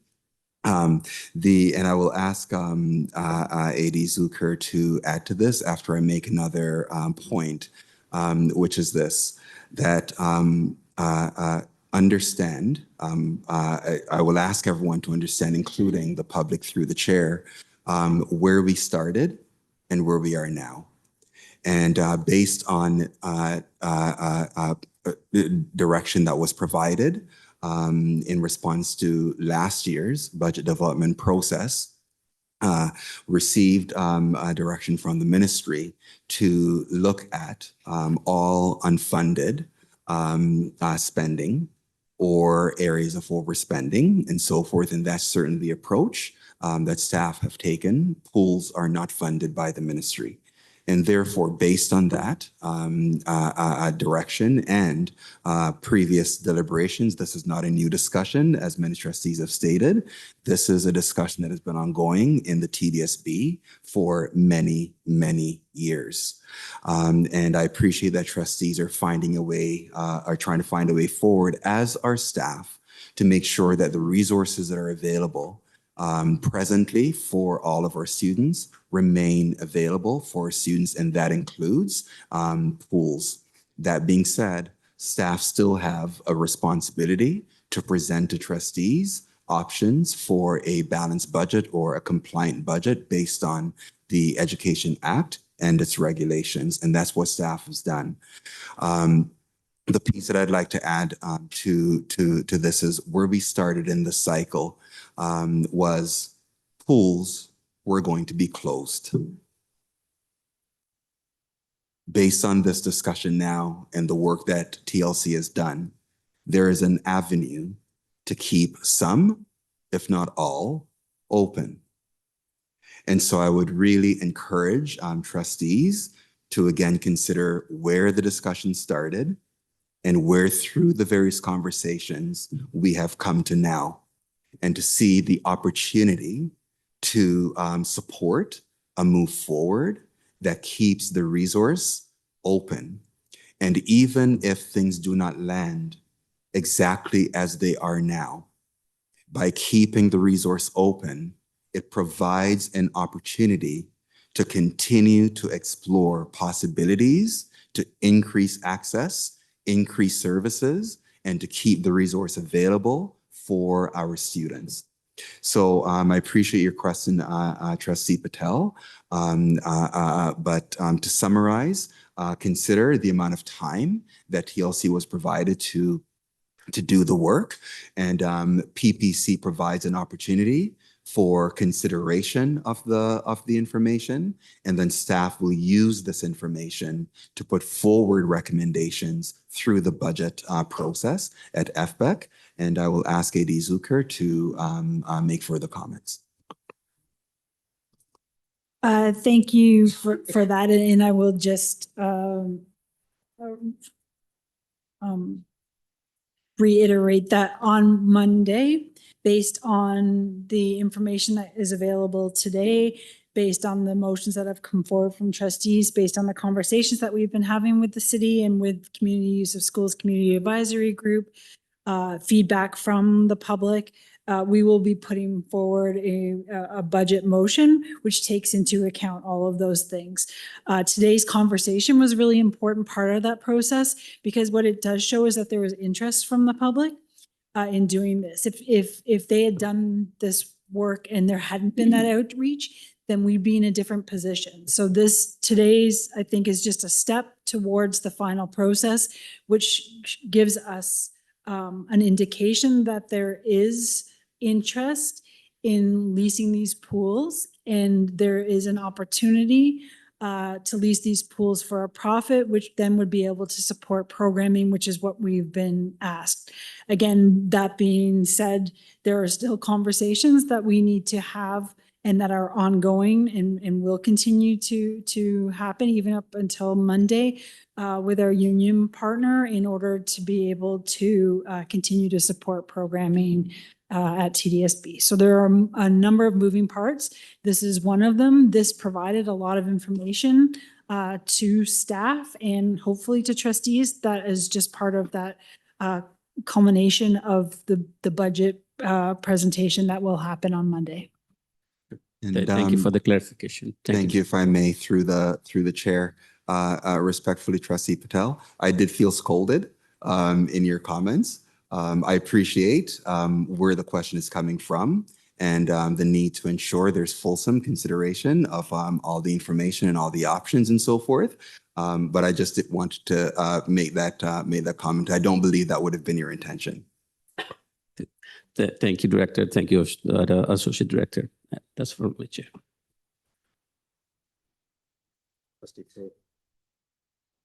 Yeah. Okay, I'm next and I'll add you after that, Trustee Bay. I was already on the list, so that. Go ahead, Trustee Shen. Thank you. I'll pass the chair to Vice Chair Patel. So just to understand this a little bit more in the context of the budget, through you, Mr. Chair, what was the amount that we were under operationally for pools when we had the initial discussion? Was it 12 million that we would be? Through the chair in total, and the number that was on the original spreadsheet actually had some of the facilities related costs up in the facilities area. So when we look at pools specifically, it is $13.3 million of operating costs, and then the programming separately being the aquatic instructor cost is 5.8 million.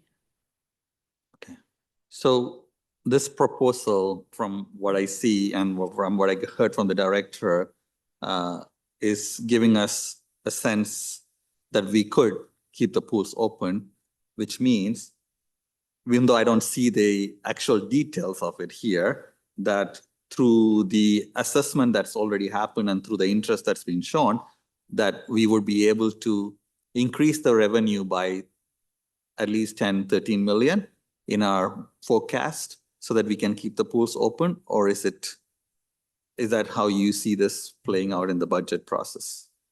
So currently we, through permits and through leasing, we have $9.6 million of revenue against operating costs of $17.2 million.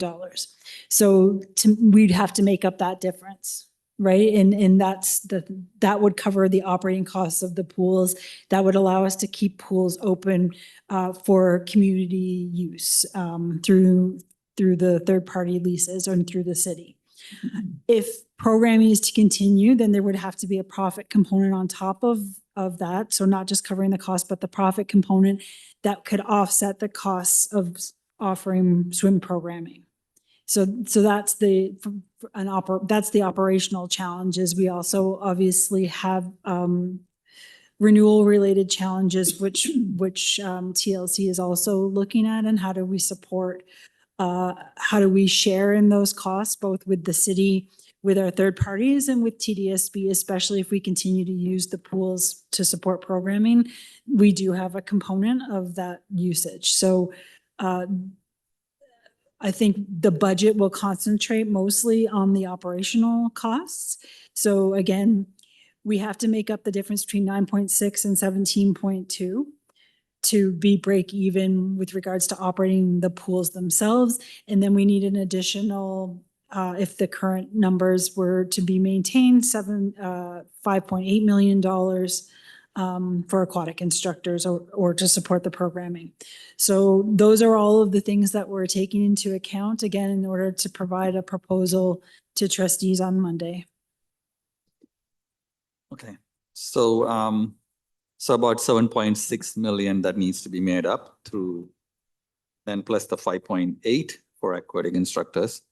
So that's it's close to 14, I guess, about 8 and 6, 14, a little less than $14 million. So while this is very promising, and I'm just, maybe we should wait till Monday to see what that number and how the corresponding number is to figure out. But if it is actually possible, where I see the findings in this second or third slide, probably fourth slide, where finding says TLC sees strong potential for achieving operational cost recovery across all pools through strategic third-party agreements. So, which is the promising line. And I think if that line is substantiated by somewhat of an evidence-based approach, then we could actually adjust our budget to say that particular item that adds more revenue could play into reducing the deficit, hopefully. My next question is through you, Mr. Chair, is around the 45 responses that have been received. If there has been any analysis done around the viability of these applicants from a perspective of, is it just an interest that's been received, or have we gotten additional information about their operational history or financial viability and all this stuff, or is it part of the next phase? Through the chair, thank you for the question. So it's a high level interest. Many of the groups that submitted interest already are in some of the pools, either as permit holders or under a different type of agreement. One of the things we have to be conscious of when we're doing that, we're not issuing through that portal. It was more just to get general interest. We couldn't solicit a lot of specific information like financial information because we're conscious of the public sector procurement. And so we hope to get a lot more of that information through the actual formal procurement. But from what we've seen, they seem like it's a wide variety, whether or not it's commercial, not-for-profit, community groups and things like that. So, but there is a significant amount of enthusiasm, if that means anything. But the procurement will actually allow us to get a lot more concrete information that I know you see. Thank you. Through you, Mr. Chair, one of the conversation, and I'm very strongly in supportive of keeping the pools open. In fact, had said that, we need more, not less, and how do we make it more accessible? And equity of access has been raised a number of times as well. So is there any possibilities in our conversations with the city as they are getting cost recovery based pricing, which I agree with because the city provides program through an equitable lens. And it is good that they have that, that we have them providing that complementary programming. But is there any way in which we can actually also look at the city as a whole and look at their facilities and what swimming could mean to us in terms of increasing access as we negotiate these accesses to having a cost recovery based rate for them? Through the chair, certainly we can have those conversations. Actually, I should say we do often have those conversations with the city. One of the sites that we brought up today was the Davisville Aquatic Facility. It's a perfect example of where that materialized, where there's this idea of cross-functional opportunities for both TDSB and the city. So yes, and it should be noted as well, along with the pool agreement, there are a number of other agreements TDSB has with the city of Toronto to use space. And I think it should form part of a broader conversation with the city about how we utilize opportunities for recreation across both of our organizations. And I think it's completely in keeping with the memorandum of understanding that the TDSB and the city are entering into with respect to opportunities to provide housing on TDSB sites. This is just an expansion of that conversation, and I think it makes perfect sense. Thank you. And I look at the map of where the swimming pools are and where they are not, and where the city pools are, there's good complementary aspect. For example, the newest community center being built in the Northeast Scarborough has a pool, and has an elementary school that is heavily populated right across as well. So if there are ways in which that access could be increased to communities that may not have pools in their backyard or may not have access to cottages and other things, what does it mean in terms of increasing that access could be a conversation as we negotiate this as well. My other question is around the repair part of the equation. Is there, out of the 26 pools, few pools that we might be able to get an operationally cost breaking even possibility, but it is actually in a state that is going to constantly demand? Has there been some sort of a categorization of the 66 pools in a way that some of them will need a bit more capital investment before we go into these agreements? Because I think going forward with these and then trying to figure out how do we sustain those might be difficult. So through the chair, we do have a number of pools that have scheduled deferred maintenance attached to them. And so, and I apologize, Executive Officer Pachetti is away, but would look at where they fall within the schedule, and then that may or may not have an impact on the leasing opportunities for the board, and specifically around how much we will be able to receive for those pools. We do know that we have pools that are more popular than other pools, and there may be differentiated based on the RFP amounts that come back for each of those pools. So those are all the things that we have to take into account. And we hear you with regards to some that require significant capital investment may not be as,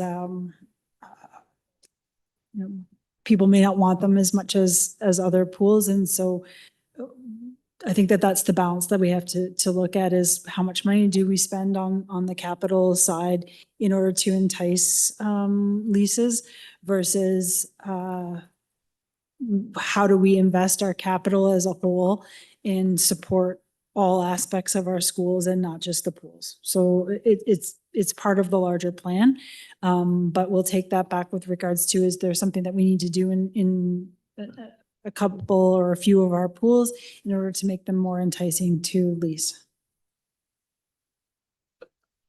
Thank you. Yeah, I mean, it's both, like, what do we need to do to make it more enticing if there is a broader local or there's a lot more competitive edge in certain areas that might generate more income, if you may, that could be put back into the program. So it's hopefully we can get some of those details as we move through this to kind of figure out whether this is how viable is the whole thing.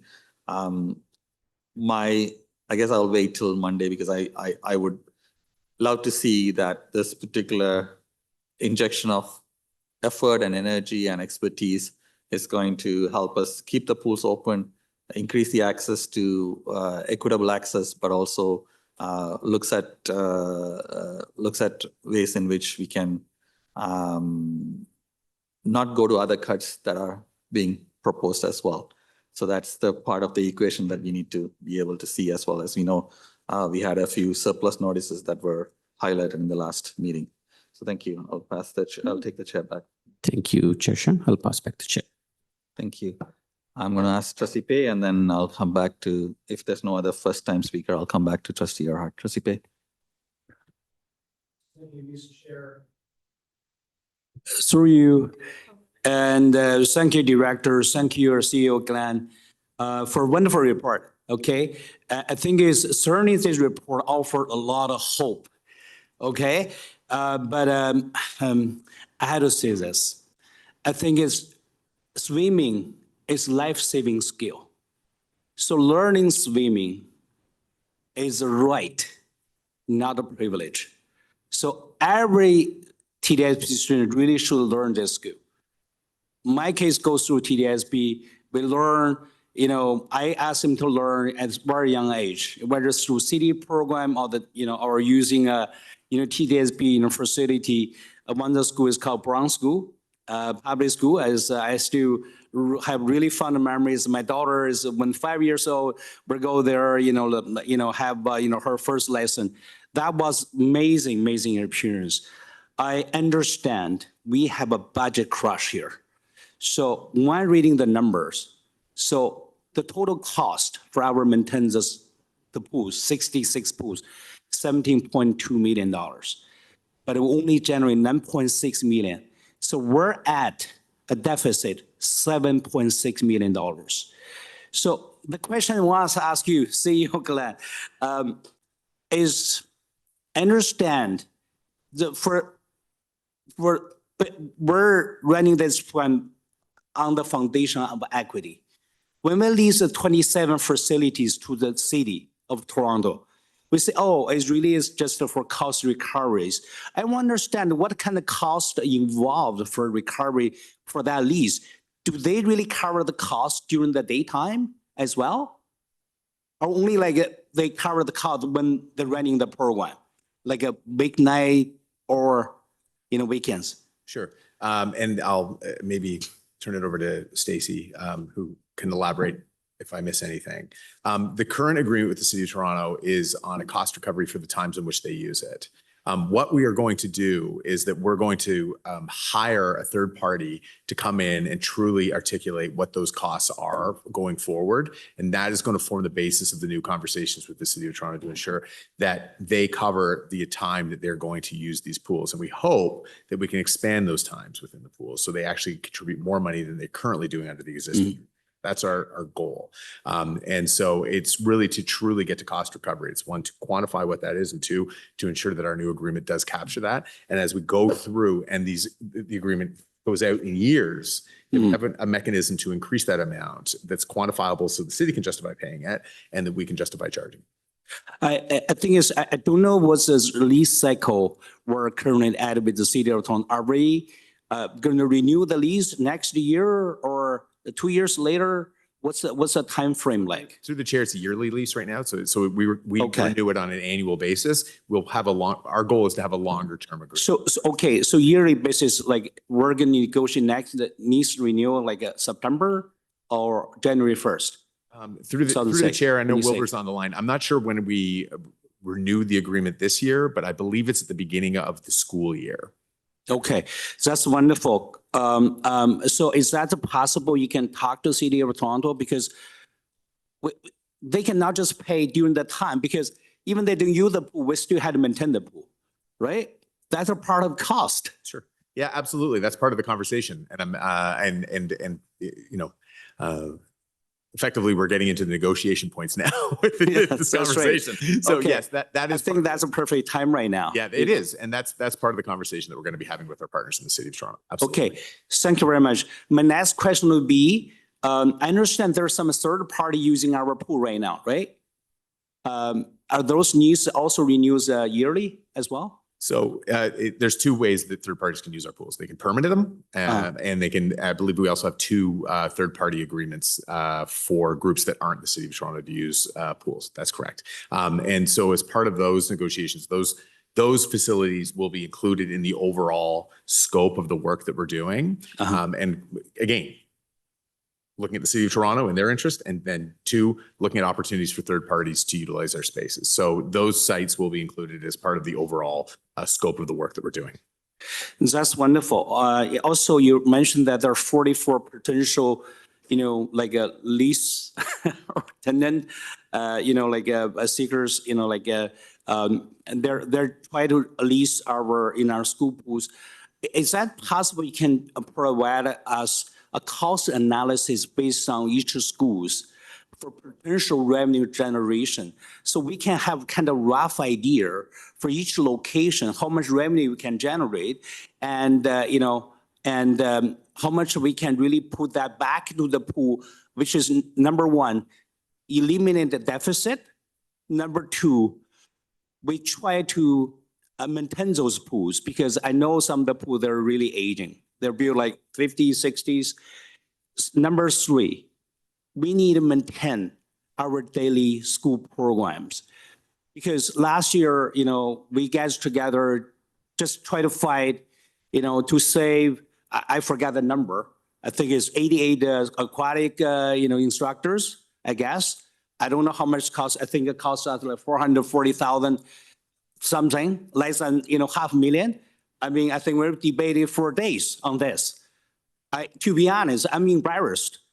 For a board with a $3.4 billion, we're debate for less than $500,000.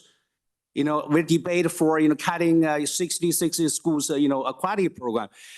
So I know, CEO Glenn is, I think I cannot give you a tough task here. But I do want to, appreciate that. Can we really do this analysis in the more faster way? Because I do see that you have a plan to have the lease ready January 1st, 2026, right? Is there any possibility you can make sure at least some of the leases, not 45 leases or whatever, be ready by New Year, September 1st, 2025? I know it's maybe a high task to ask you, but you're the expert in this room here, right? Trustee Pei, sorry. the time was finished. Okay, all right. So I just was asked whether you can advance that, Thank you. Through the Thank you. chair, I appreciate the urgency, but I want to be realistic. We had 45 interested groups, with significant interest. The time associated with running an open and competitive procurement process to ensure that we're doing everything appropriately under the public sector procurement requires us to take a certain amount of time. The concern that I have is that if you rush this to September, two things could happen. You're not getting I would say the optimal proponent because you haven't considered all of the criterion that would go into an RFP process. And two, you haven't allowed enough time for groups to, I think, collate and to submit a proposal. There is a certain amount of time that we have to be on the market to be fair and equitable. And what I will commit to is doing it as quickly as we possibly can, of course. I understand everything you're saying, and it's TLC and TDSB's desire to make sure that whatever we do here sees all of the things that I think all of you trustees have articulated today, which include making sure that we get cost recovery, that we can invest in our pools, and they have equitable access. Those aren't small, in and upon themselves, but together it forms quite a nuanced approach to this RFP. And so we want to be careful that we get the correct outcome here. Because what we don't want to have happen is that we have some iteration where there's a focus on one and an imbalance in the overall outcome. And that will take us some time. But I assure you that we'll do it as quickly as possible. And I think, an example of that is that we put together a website in order to, in a very short period of time to glean interest for these things. And so we're going to continue down that path and with that type of expeditiousness. But I want to be cautious of the fact that we want to have the correct outcome, and that takes time. But again, we'll do it as quickly as we can in the context of doing it appropriately. Just thank you very much, CEO Glenn, for such a wonderful job. Thank Appreciate you, Trustee Pei. We are close to 7 o'clock. We have one speaker on the second list, and then hopefully we can close this item and take a dinner break. Trustee Earhart, go ahead. Thank you, and I apologize for going back on the list. Through the chair, I'd be remiss if I didn't ask about pools that are currently drained for capital updates, if they are still within scope. Has there been any determination made about those pools that are currently drained? We have one in the ward I represent, Queen Alexandra, Queen A. We've been awaiting the outcomes of the TLC capital report before discussing that and a few other pools. Are they still in the scope, even though we know challenges exist? And thank you. You're welcome. Through the chair, they're currently not in scope. That being said, I think going back to, a question that Trustee Patel asked about other information that may come forward, we understand whether or not we're talking about Queen A or we're talking about, name escapes me, out in the West End near Christie Pitts. There's another school out there, another facility with an empty pool. I think you would maybe visit it. I'm not sure. Yeah, Bickford. Thank you, Bickford. The Bickford site. I know there's a couple that are, people have expressed interest in. So depending, I think, on the response, not only from the city, but from third parties, that could be part of the conversation. But it should be known that when those pools are empty, to refill them and do everything, there's, and I don't want to speak for Maya, but I have talked to her, and those costs are, even above what the typical capital requirement would be. But it's not that they're out of scope, but currently, as per this report, they're not in scope. But, as part of the work that we're doing, we'll, gain, I think, an understanding of interest in those from whether or not it's the city or third parties. Okay, thank you very much. Could I ask that trustees get an update through trustees weekly on which pools are currently out of scope and the rationale that if it's a fully public item, that those are currently out of scope in the TLC process? I'm not ready just yet to say, no. I do know that prior to this discussion, there was interest being expressed in these pools, but I also know the magnitude of the challenge of getting a pool reopened once it has been drained. This is why we are in the discussion that we're in right now to save all of our pools. And so I just want to express a deep, deep gratitude to our entire board for advancing this work under duress. And thank you so much. Through the chair, I just want to add that Queen Alexandra, and I'm looking, is for sure in the total 66. So although it may not be in scope for what the TLC is looking at, it's certainly included in our number of pools that we have. Thank you. Okay. So that's the end of speakers. So can I have a mover and a seconder? Trustee Pay, Trustee Rajwani. We're doing e-scribe? Yeah.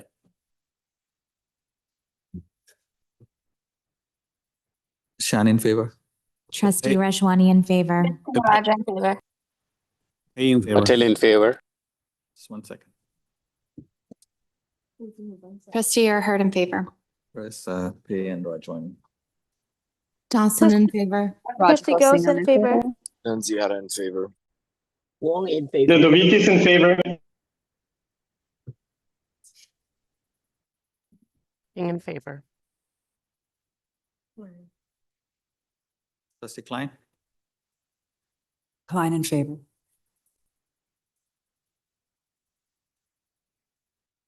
Anyone missing? Trustee Hassan? Trustee Hassan, are you there? Can mark him absent. Yeah, 7:30. Yeah. Thank you, trustees. We'll recess. We have 3 more items on the agenda. We'll recess till 7:20.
You need one more for quorum. Trustee Arts.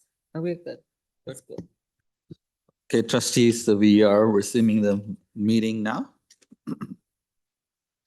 We were on item 7. We finished item 7.1. We'll move on to 7.2, which is a program area review for the relocation of Etobicoke Secondary Alternative School to the Rexdale Learning Center. I'll pass it to the Associate Director, to introduce. Thank you very much. I would ask Dan Castaldo to introduce the report. Thank you. Thank you, Associate Director. Good evening, everybody. I'm joined tonight by Joyce Klong, Manager of Accommodation Planning, and we are pleased to present this report. We also have Manpreet Sian joining us online, and Manpreet is the planner who supported this review. So through the chair, the report before you is the outcome of a program area review involving Etobicoke Secondary Alternative School, which is located in TDSB Ward 3. And the purpose of this review was to explore relocation opportunities for Etobicoke Secondary Alternative School. It was a study that was reflected in our long-term program and accommodation strategy that was approved by trustees and was included in our work plan for this year. And I just wanted to take a second to thank the members of the program area review team. It included the local trustees, superintendents, principals, as well as parent, guardian, caregiver, and student representatives. So Etobicoke Secondary School, it needs to be relocated because the existing building that it is accommodated in is going to be demolished. And that's to make way for the construction of a new elementary school.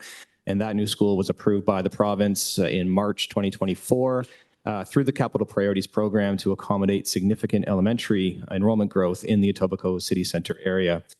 So the report before you, it's recommending that Etobicoke Secondary Alternative School be relocated from its current site at 160 Silver Hill Drive in central Etobicoke to the Rexdale Learning Center, and that's located at 30 Barhead Crescent in Ward 1, and that's north of the current location. And a map of the two sites can be found in Appendix A, and that's on page 69 of your agenda package. Etobicoke Secondary Alternative School, it has a current enrollment of approximately 30 students in grades 11 and 12. It runs in a quad-mastered format and focuses on re-engaging students who require a setting other than the mainstream. The Rexdale Learning Center, it's a former elementary school building. It accommodates a number of different user groups and functions as a multi-purpose center. And it was identified by the program area review team as the most appropriate location for Etobicoke Secondary Alternative School. The building has space available to accommodate the school. It's in a self-contained wing. It's on the first floor, and the area also offers dedicated washroom access as well as office spaces. The existing user groups in the building, they are not going to be impacted by this proposed relocation, and there will be some minor renovations undertaken within the space, and that's to meet the program needs of the school. So the program area review team, they reached consensus on the relocation of the school to the Rexdale Learning Center, and that was reflected in their report, and staff are in full support of that recommendation. We held a public meeting on May 8th to share that recommendation with the broader community and to seek feedback. We also conducted a survey following that public meeting, and the majority of responses we received were supportive of the recommendation. So if approved by the board, Etobicoke Secondary Alternative School will be relocated into the Rexdale Learning Center for September of 2026. So that concludes our presentation, and we're happy to respond to any questions. Thank you. Thank you. Any trustees with questions? Okay, seeing none, can I have a mover and a seconder? Trustee Williams, Trustee Pay, all those in favor of approving this item? Anyone opposed? Okay. That's carried. Thank you. We'll now move on to number 7.3, program area review for Fisherville Senior Public School, Northwest Secondary Alternative School, Pleasant Public School, R.J. Lang Elementary and Middle School, and Rockford Public School, and Willowdale Middle School. Through the chair to Don Kisnell. I got it. Okay, thank you, Director. And once again, I'm joined by Joyce Kwong, Manager of Accommodation Planning, to present this report to you this evening. And before I begin, I just want to give a special shout out to Peter Napersko. Peter is the planner that led this review. And Peter retired from the TDSB last week after close to 30 years of service. So thankfully, he stuck around long enough to complete this review for us. And I do want to extend a sincere thank you to him for all of his work. So through the chair, this report represents the outcome of a program area review, and it included Fisherville Senior Public School, Northwest Secondary Alternative School, Pleasant Public School, Rockford Public School, R.J. Lang Elementary and Middle School, and Willowdale Middle School. So Rockford Public School is located in Ward 5, and all of the other schools are located in Ward 12. And there's a map of the schools involved, and that can be found on page 108 of your agenda package. The purpose of this program area review was to explore options to achieve a better balance of enrollment and utilization within this group of schools. And this too was a study included in our long-term program and accommodation strategy and was part of our work plan for this year. And once again, I want to thank all of the members of the program area review team, and that included the local trustees, superintendents, and principals, as well as parent, guardian, caregiver representatives from each of the schools involved. So this report recommends that the two junior schools, and that's Pleasant Public School and Rockford Public School, change from JK to 6 schools to JK to grade 5 schools. The report also recommends that Fisherville Senior Public School be expanded from a grade 7 and 8 school to a grade 6 to 8 middle school, and that's to accommodate the grade 6 students from Pleasant and Rockford Public Schools. There would be some grade 6 students directed to R.J. Lang Elementary and Middle School by address, and that's already a JK to grade 8 school and already has a cohort of grade 6 students. Rockford and Pleasant Public Schools, they both have French immersion programs. Rockford has an early immersion program and Pleasant has a middle immersion program. So if the grade changes are approved, then grade 6 students enrolled in French programs would be directed to Willowdale Middle School. Willowdale, it's currently the pathway for French students in grade 7. So this means they would just arrive there 1 year earlier in grade 6. And that actually aligns the entry point for all the French programs feeding into Willowdale. Whereas right now, Pleasant and Rockford are the anomaly in that they feed into the school at grade 7. Northwest Secondary Alternative School, it's accommodated within the Fisherville building, but it's not impacted by any of the recommendations in this report. Fisherville, it's an underutilized school. It's currently operating at 47% utilization. Enrollment is projected to remain quite stable over the long term. Conversely, Rockford and Pleasant are both operating near their capacity, and they're projected to grow over the long term. Pleasant is operating at 91% utilization. Rockford is operating at 99% utilization. There's currently 2 portables at Pleasant and 4 portables at Rockford. So if the recommendations are approved, the projected utilization at Fisherville would increase from 57% to 78% by 2029, and the utilization rates would decrease accordingly at Pleasant and Rockford from 100% and 91% in 2029 to 86% and 76% respectively, and that eliminates the need for all of the portables at both sites. There are some slight enrollment increases at both R.J. Lang Elementary and Middle School and Willowdale Middle School, and both of those sites can accommodate the increase within their buildings or within the portables they have on site. There's a copy of the projected enrollment and utilization for all the schools involved, and that's in Appendix A on page 97 of your agenda package. We held a public meeting on April 22nd to share the recommendations with the public and to seek feedback. We also conducted a survey following that public meeting. We received over 160 responses, with most of those responses expressing support for the recommendations. So the program area review team reached consensus on the recommendations that are before you this evening, and staff are in full support of those recommendations. So if they are approved, the grade changes would be implemented for September of 2026. So that concludes the presentation, and we're happy to answer any questions. Thank you. Thank you. Trustee Pei? I have no questions. I just want to express my sincere appreciation to the planning department led by Dan, Joyce, and Peter for your dedicated work for this whole process. Your team's professionalism, responsiveness, and attention to detail are so crucial in this complex process. I cannot say enough to thank you guys. I think the community also, thank you guys for consider their voices, their concerns. So without further ado, kudos to you guys. Amazing job. Well done. Really, really appreciate it. Thank you very much. Thank you very much, Trustee Pei, and Trustee Peter, I hope you're listening. Thank you. Thank you, Trustee Pei, Trustee Dawson. Thank you. I was not involved in this process, but I will echo my colleague in saying job well done because it does look quite complicated. I have a random but related question.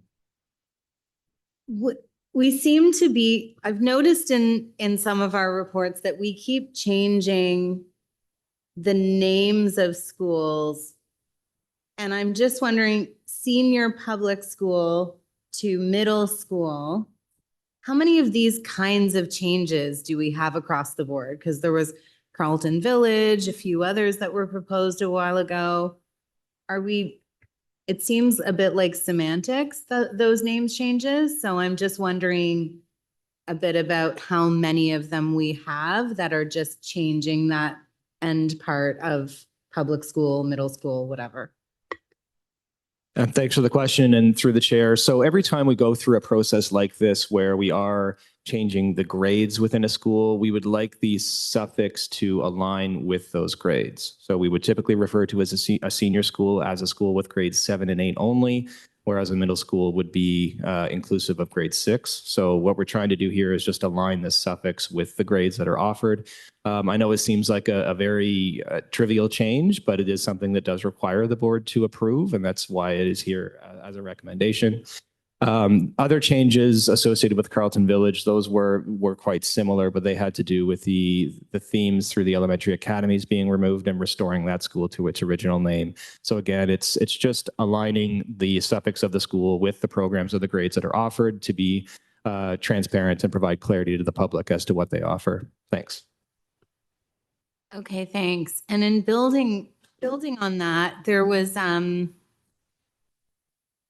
great public debate over the cost of our school renaming projects.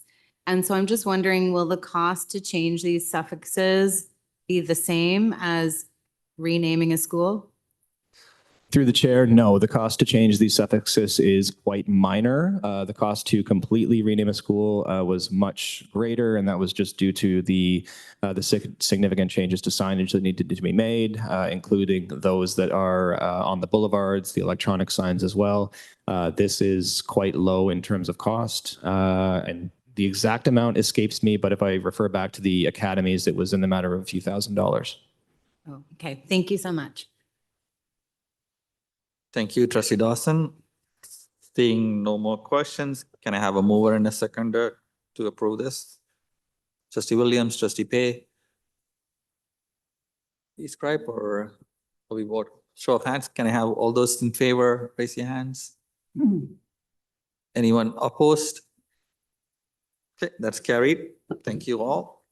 We are now moving on to the last item on the agenda, 7.4, updated annual operating plan for multi-year strategic plan. I think, is it reporting plan or operating? Operating plan. Okay, updated annual operating plan for the multi-year strategic plan. That's what it is. Thank you. Tongue twister. Pass it to the Say that 10 times quickly. Director or Associate Director. So go ahead. Thank you very much, and through you, Chair, and thank you, Bella, for putting up the slide deck. Trustees, it's a real honor to be bringing this report to you this evening. It probably looks very similar to other reports, but I can tell you, and we'll be sharing orally and in the deck with you this evening, there has been a great deal of thought and planning for our reporting going forward. Let me begin by saying that staff are taking their responsibility very, very seriously and being very respectful of the motion that you passed that agreed in principle to the format of having annual reports amalgamated into the categories aligned to the multi-year strategic plan. My report this evening is an extension of the report to PPC on October the 1st, 2024.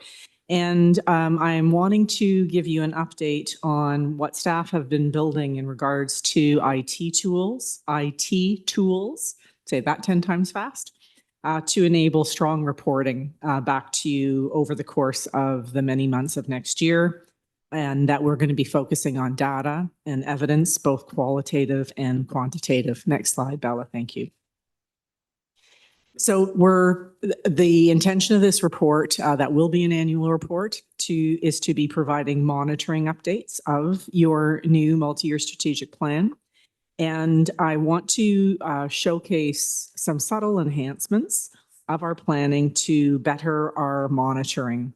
With me this evening is Dr. Dave Cameron, who is here to answer any questions that you may have in regards to the data that we're proposing collecting.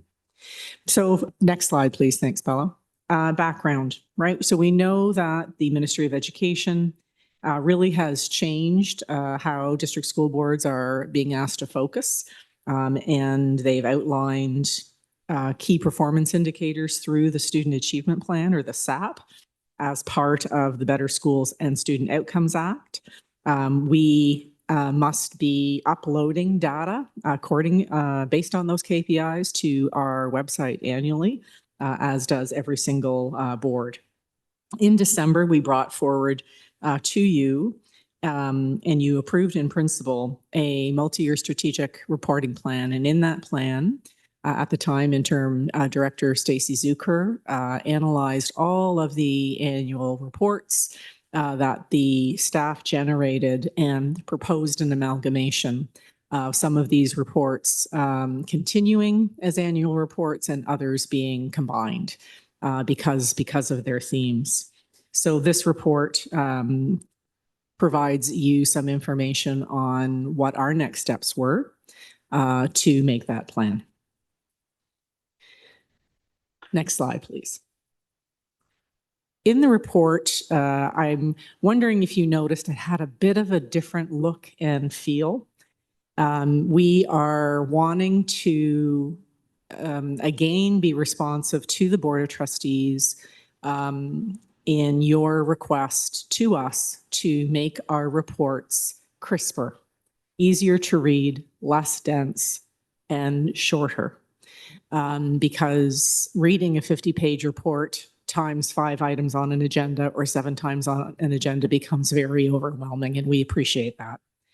So we have taken that to heart. So the feel of the report should be a little bit more graphic heavy, a little bit punchier with some graphic icons, and we are going to continue to be focused on that, the inclusion of nuggeted phrasing, the use of, again, icons when appropriate that are substitutions for words that are easily accessible, and so on. So here is a new, not yet approved by Executive Council, but that is going to be coming soon. We have, I'll say, approval in principle with the team of a new graphic. And you'll see the TDSB logo in the center has been refreshed, as well as an extended definition of truth and reconciliation, calls to action, and United Nations Declaration on the Rights of Indigenous Peoples as a framework for reconciliation. So we'll be using that interchangeably with short forms for TRC and UNDRIP. So we're hoping for, again, a graphic pop. Next slide, please. Thank you. Each year, as you know, the multi-year strategic plan under these categories of truth and reconciliation, achieve, thrive, belong, and revitalize are the strategic directions set by the board.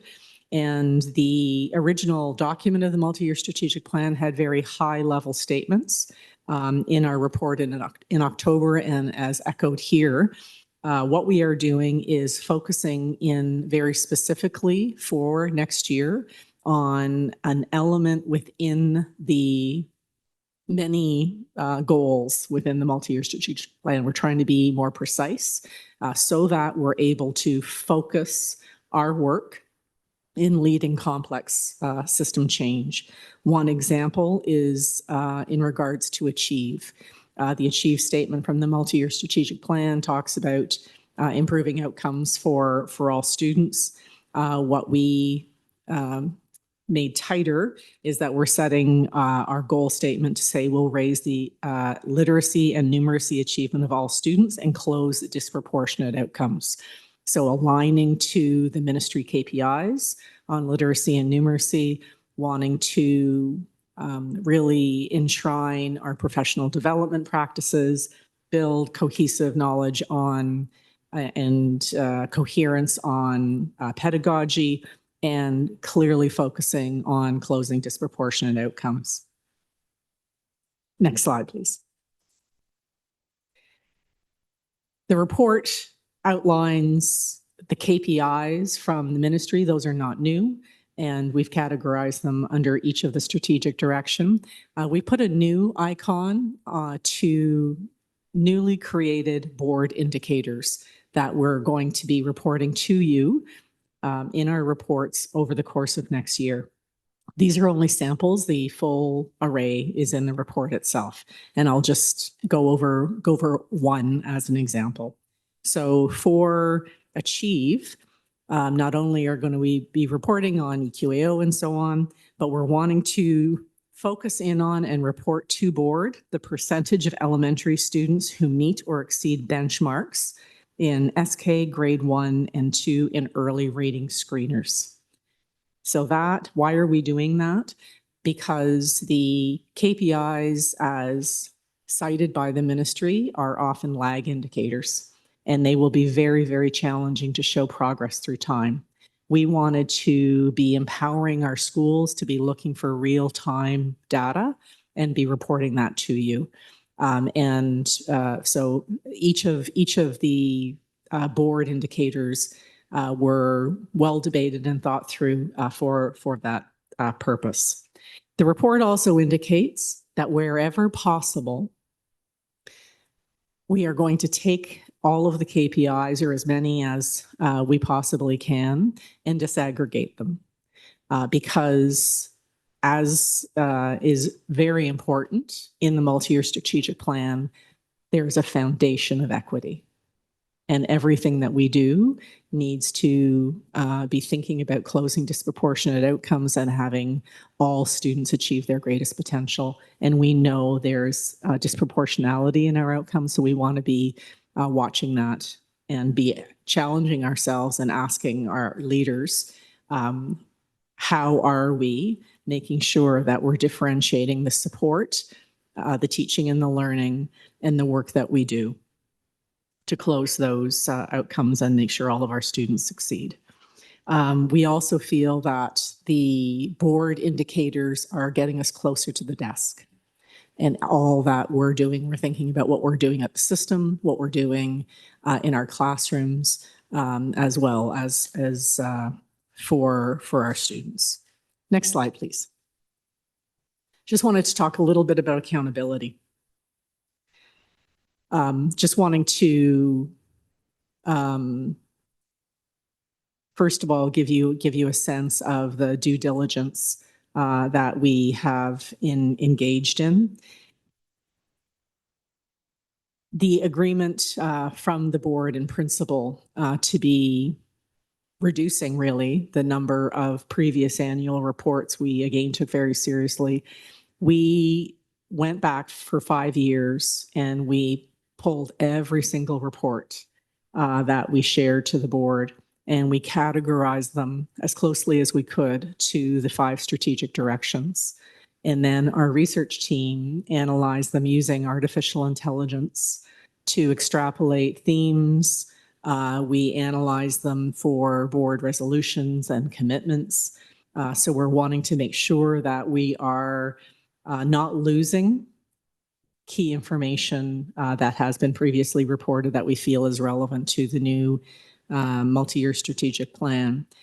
What was really astounding in the AI reports is that there were commonalities within those 5 years, and you can imagine how many reports that there were.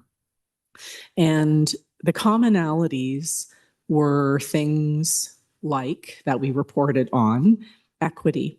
Many, many reports talked about how that initiative was addressed in an equitable way. Truth and reconciliation, how we were outreaching to parent and community,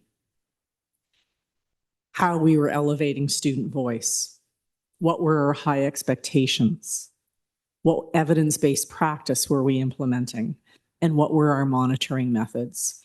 As a program team, what we really thought about, well, these themes represented really strong change implementation. And we're calling those implementation drivers, no matter what we're doing. So if we're introducing literacy expectations for early screeners for our students, we need to be thinking about how we're enabling equitable access. We need to be thinking about our commitment to truth and reconciliation. What kinds of reading materials are we providing our students that are culturally appropriate and relevant? How are we engaging parents in that initiative? How are we capturing student voice? What are our high expectations for benchmarks? And when our students are not achieving to the benchmark we're expecting, what evidence-based practice are we relying on to close those gaps and help those students achieve to the level we know that they are very capable of achieving? And how are we monitoring, not only with the screener, but how are we following up with our schools and our leaders? What professional development are we providing? So the implementation drivers, again, are going to be embedded in a format of the reports that we are going to be commencing in September. In addition, we're making a commitment, and this has been a common theme when we've been talking about multi-year strategic planning, and I'm hoping this is going to resonate for trustees this evening, but we are committing to creating goals for the each of the strategic directions and that are best suited for the area of need and growth that we are observing in the data and the evidence that we're sharing with you. And Dr. Cameron will be pleased to be speaking more about that. And I'll ask him to because I'm very confident that she'll be very interested in that. On this slide and in the report as well, you're going to see a calendar of reporting planning. And we've broken this down into 2 committees. We feel that the 5 strategic drivers are best suited to PPC. And we, for the most part, are going to be reporting twice annually, primarily in the fall and then later in the spring. All of next year's information, I should say that, I'm going to rephrase that. The data that we provide to you in the initial reports are going to be looking back over the course of this year because there is obviously time for us to receive EQAO results and so on. We'll be also saying, so this is what our data is saying. This is the goal that we are setting. Here are actions that we're taking. We're going to be talking about those implementation drivers and then giving an update on the here's what's next for the following year. So it'll be a looking back, looking current, and then setting goals for moving forward. In addition, I wanted to make sure that I put a chart talking about reports that are annual reports still within that approved in principle chart that you approved earlier to make sure our community and you saw that we are still reporting on equity, anti-racism, anti-oppression, and combating hate and racism, human rights, the Center of Excellence for Black Student Achievement, Indigenous Education, and the Special Education Plan. In addition, we've not lost sight of board resolutions. So previously, French programming and childcare early on was part of a board resolution to be explicitly incorporated. So we'll be making sure that is likely going to be within Achieve and likely Thrive as well. And in addition, there was a question about attendance monitoring. That is a KPI for belonging, and we'll be sure to incorporate and analyze. That was a big ask. That was a resolution that was very, very deep. So we'll be doing our very best with that. Last slide, please. So this, again, a little icon that hopefully is eye-catching and makes it succinct to say, what are they working on now? Over the course of this year, we have been doing a couple of things. And this is through the leadership of our newly created program team. We've created a tool with our IT team that is focused on school improvement planning. I remember once Trustee King, I think, was asking the question, how do we know, was her question, how our families are engaging with the school improvement planning process? Other than anecdotally, we really didn't have a way to be capturing that data, to be analyzing it and reporting back. We didn't previously have a way to have a one-stop collection tool for school improvement planning. We relied on our educators to be creating their own documents. So we are in the midst right now of piloting an online tool that includes all phases of our school improvement planning process and asks for prompts from our principals, who will be the main contributors to the document. And it will be a repository of data that we're able to collect. Similarly, we have engaged in a pilot of creating a tool that is going to be analyzing our system data, and in particular, a response to intervention. So what we're piloting is an educator being able to say, I'm going to work on a reading intervention with these 10 students in my class. I'll be able to enter their names. I'll be able to enter data, and after my intervention, do an analysis of how they've grown towards the benchmark that would be expected. At a system level, we're going to be able to analyze the efficacy of the evidence-based interventions that we're citing and empowering our schools with.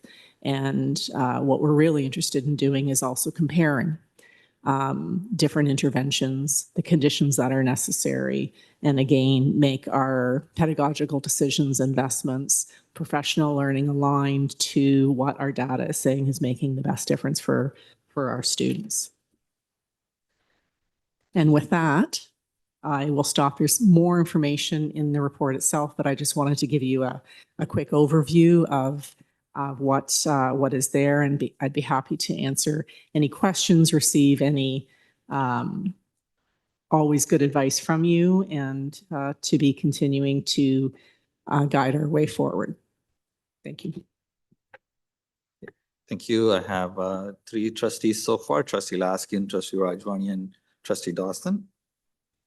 Thank you very much, Mr. Chair. I'm wondering if you could go back to the slide about when the reporting is coming and which committee. Slide 7. The slide deck isn't numbered, so. Is this correct? Yep. Yeah, no, thank you. So I appreciate the division, but I'm having a hard time understanding why the equity, anti-racism, and anti-oppression and combating hate and racism comes only to PSSC, and why the human rights only goes to PSSC. There are 6 or 7 trustees on PSSC. The full board is on PSSC. So thank you for the question, and through the chair. And this certainly, we serve at the behest and the request of the board. Here's our thinking in regards to this. PPC, these reports previously went to PSSC. No, I realize that, and so I'm. You're asking for them all to come to PPC? Yeah, basically. Okay. Basically, I think this is the core work Yeah. of the board. All trustees should be in attendance for these reports. That's my sense. I will tell you our struggle through the chair and happy to serve your needs. The previous reports connected to the strategic directions in their fragmented way all went to PSSC, and we thought they really need to come to PPC because it is completely aligned to the board's main governance role of overseeing the implementation of the multi-year strategic plan and our success and challenges. PPC began to dwindle. PSSC, I'm sorry, began to dwindle. The reports on the right previously have gone to PSSC. So again, at the direction of the board, PSSC, we thought for making sure that we were able to go deeper into program. Imagine we have a report on Achieve twice. You're going to have many, many questions, and we're going to be very excited about the work that we're doing. So we're wanting to have, I'm going to call it a thread, an example of deep work and bring it to PSSC. I didn't put that on the chart because we're still thinking in development and want to be responsive. So what am I trying to say? We want to make sure that the agenda is robust in PSSC. We've got a plan to connect it to the reports in PPC. But if the board feels that all of the reports slated for PSSC are better served in PPC, I think that there is room or a selection of happy to receive direction. Okay, so maybe this chart isn't the best then to explain to us what you're actually going to be doing. I understand to bring examples and the details through a smaller committee so it can be probed deeper than 22 people at 5 minutes and et cetera, et cetera. But I guess what I'm not understanding is, yeah, maybe we have to pilot it for a year to figure out what's going to work. Or maybe we rethink our committee structures. That was what we were and have, you know, 2 or 2-day committee meeting. Like I'm trying to think of, you can't start at 4:30, have delegations, and then get into meat of subject matter at 9 and 10 o'clock at night. So I'm really thinking with this new way of, and maybe this isn't the appropriate time to even ask these questions, but with this new way of thinking about how the work will come to us, we need to be thinking about how we do the work. And for many of us that work, also have day jobs, including staff who start at 8 in the morning and are expected to stay 15, 16-hour days. Like, I just think with this new way of working, we have to think about how we structure ourselves to be able to spend as much time we need to on the reports and the work to provide that advice to staff, but in a way that is more focused. And I believe that's what you're trying to do by these groups. I just think we need a corresponding structure to allow that to work. Because I didn't see from this the linkages between, well, some examples and this and that, and that's what I see is the work of the entire board on equity and human rights. I can understand maybe for the others because they're specific to programming, but they're more general and wraparound. And yeah, so anyway, that was my initial thinking as I read through, and I was trying to look at that very detailed where the X's were and where the calendars was and what's going to fit where, and it was a little bit hard to get. But when I see it like this, I guess my concern is I Yeah, I'm just worried about our own structures that then support Yeah. this kind of new way of working, which I fully support. Yep. Because this is the core work, should be discussed in public. All our agendas should have this kind of focus. I get that. I'm just worried about the practicalities of how that actually works for you, Mr. Chair, staff. Through the chair, if I may make a suggestion and wonder whether it would resonate with PPC committee, because equity is a foundation. I wonder if we move that over to PPC, continue with the rest flowing to PSSC.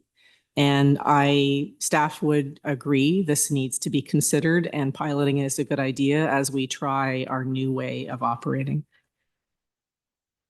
Yeah, I'm anxious to hear from my other colleagues, but I just think we have to be, because I know we all try to come to every committee, but that's not practical all the time.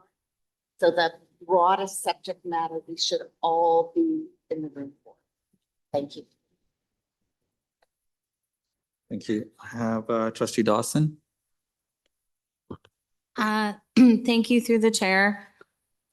I do want to echo Trustee Laskin's points and specifically about the equity, anti-racism, anti-oppression, and combating hate and racism strategy. I do think that is more aligned to PPC. And then when you look at what's getting pulled out for the board meetings, it is those two. So I just think it seems that among trustees, there is an appetite to have that more fulsome debate in the larger group. So that's my feedback there.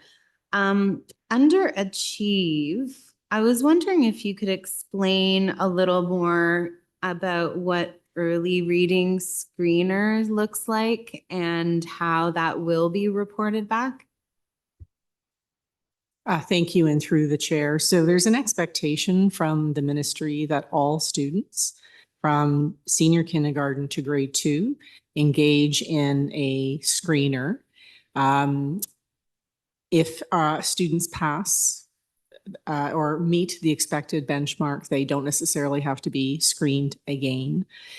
This is entered in a online tool that we have across our board. So we have data for all of our students. The results of the screener on meeting expectation or not meeting expectation is reported in the student's report card.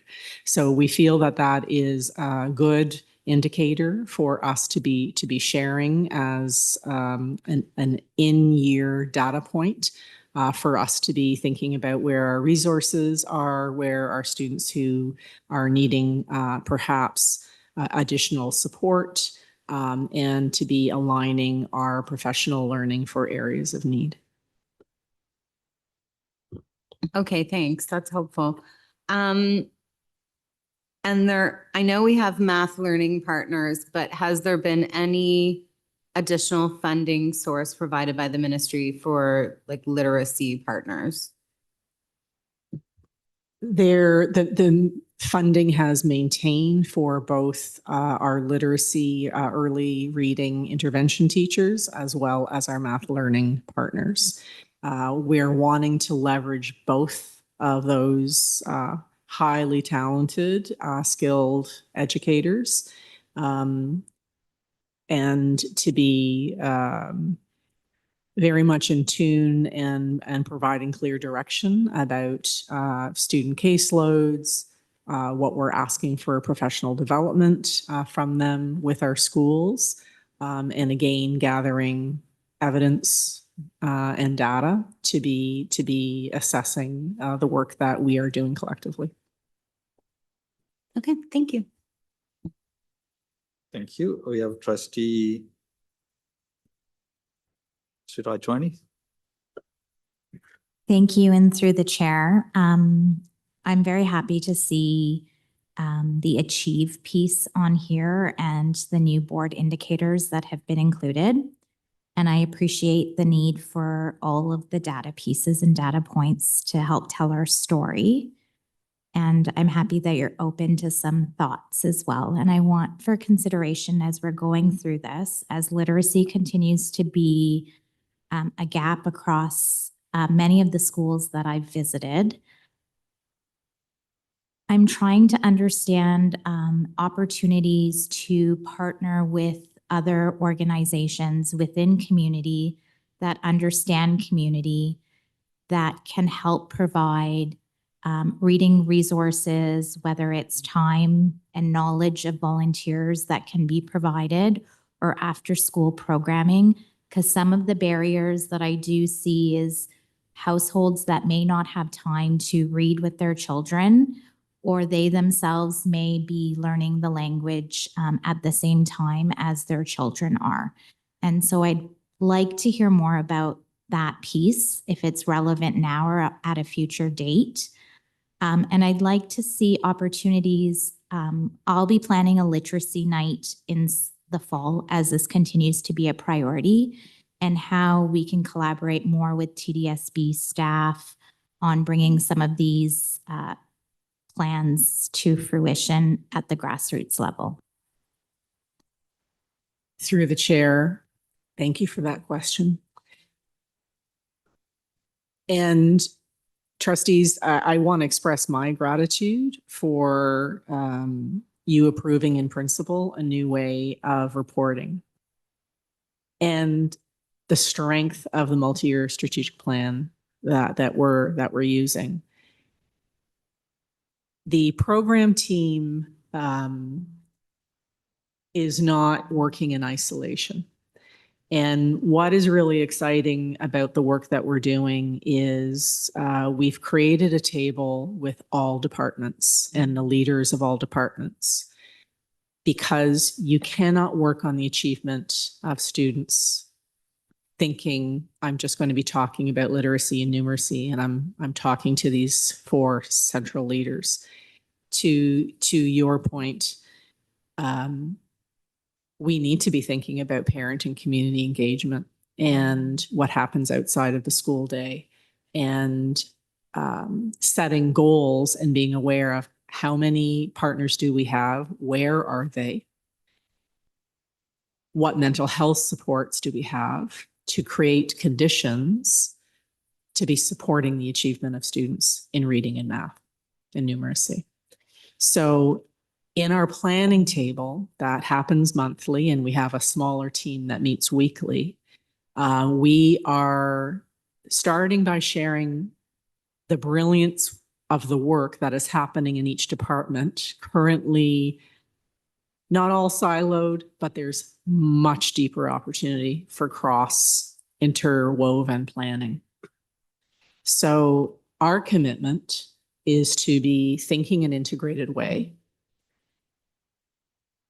and to be demanding of ourselves when we're reporting to you on Achieve, that those implementation drivers of that very question of how are we working on Achieve by reaching out to community is thought about and written about, so that we are purposefully thinking about each of those drivers to be the very best that we can be for our kids. So much more to come, and please, we welcome those deep questions when we get to PPC next year. Thank you. And just a quick follow-up question. So you referenced the planning table. How is whether it's the superintendent voice or the principal voice or the teacher voice at that table, as they're on the ground with many of these students? Thank you, and through the chair. Currently right now, and I know it's just like a 6-page report, but there's just been so much thinking and there's so much more to do. This is, I know you read it. Currently right now, we have our superintendents are many of the centrally assigned principals right now. The pilots of the tools that we're building in the pilot phases are now with principal voices. So I think going forward, we need to be stretching out and bringing more in. So thanks for that question, and continue to push and ask. Thank you. Thank you. I'm just going to read off the list of trustees left on the list now. Trustee Pei, and then myself, Trustee King, Trustee Sri Skandaraja, Trustee Pei, and Trustee Arara. Thank you, Mr. Chair. Through you, I want to thank the staff for, prepare such a, very comprehensive report. I just have a very simple question regarding some of the agenda been setting up at the certain committees. Can we go back the last slides regarding the agenda on certain committees? So I think that's slide 9, you can, or slide So, 7. okay, I think the number 1 is regarding anti-racism strategy. I want to echo Trustee Laskin's concern. I think that item is probably one of the biggest item of the whole board.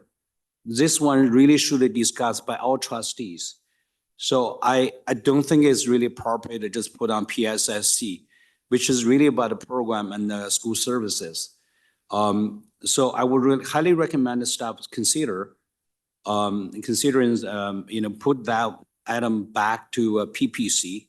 If it's not, at least to governance and the policy committee. That's really is the committee deal with all the policies and the governance issues. Also, number 2, that human rights. I would also recommend, putting that, to PPC or GPC committee. So through you, Mr. Chair, I just want, ask the staff, have you ever thought about this move?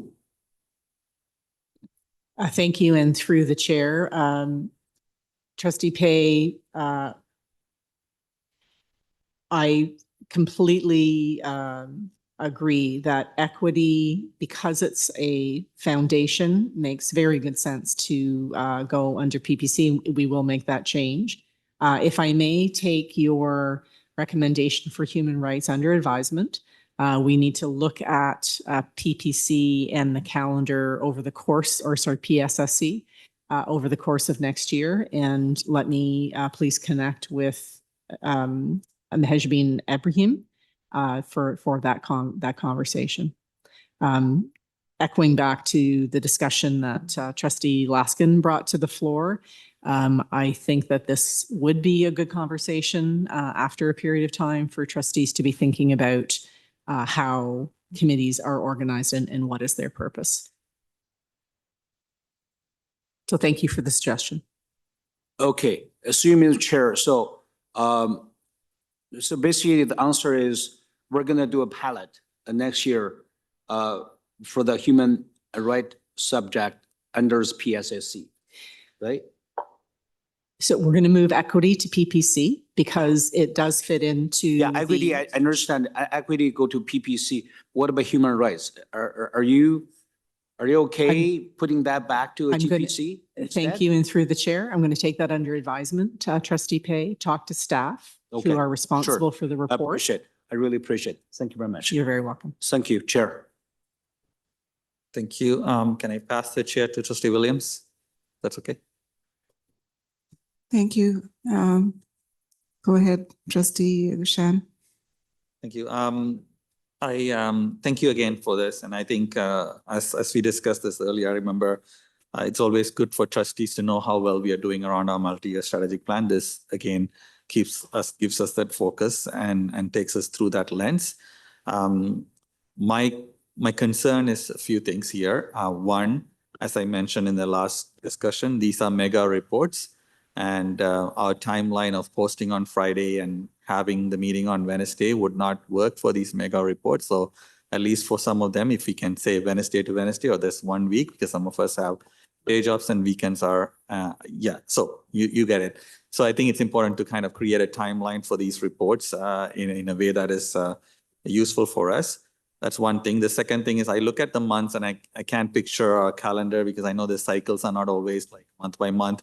But it looks like heavy on certain months. If you look at May on both, and those will come to the board at the same time. If you have a PSSC May and a PPC May, that is important. It can possibly, I understand the kind of the fall start and start in fall. Fall start. And in between like May, like a spring kind of a check-in, working really well. But I think it's going to be very heavy on both ends, and there are months like January to March that is not not there. So if there's any kind of movement that could ease the thing, that is the other thing.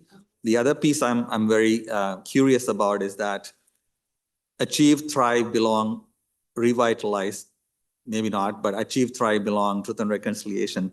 They have a human rights aspect. They intersect with many of the PSSC report.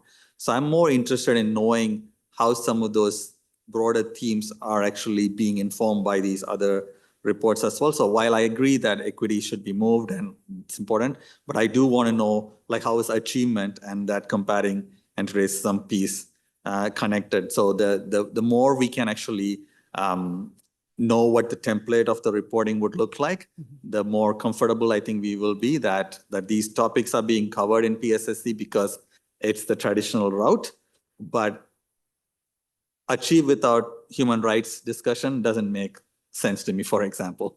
So I do think that the staff from all of those separate departments will have to be filling into those parts.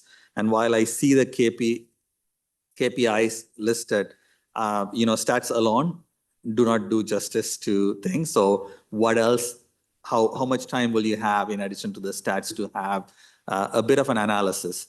Because we saw stats in some of these reports, but then it gets misinterpreted or it gets interpreted by different trustees different ways because it serves our priorities in a way. So I'm concerned that if we don't have that framework of the qualitative piece, we may lose that. So not now, maybe down the road, if you can also let us know what that piece looks like, who are some of the departments that will be involved in that'll be helpful.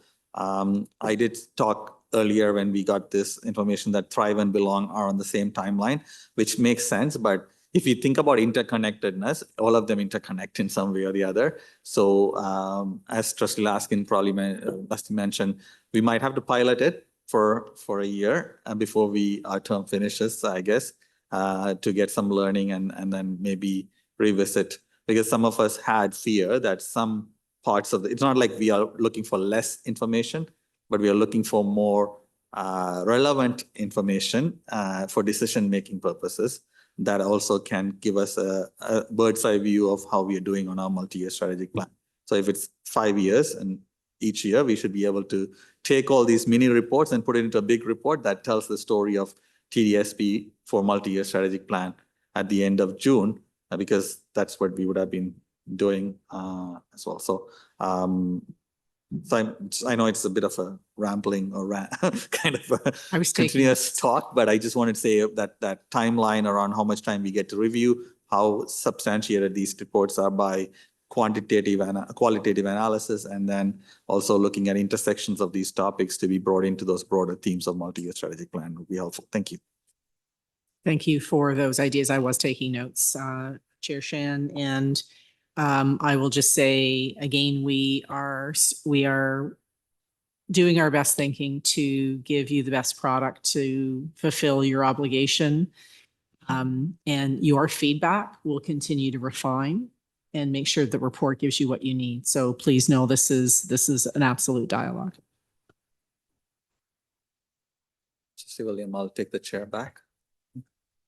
Thank you to you, Trustee Shan.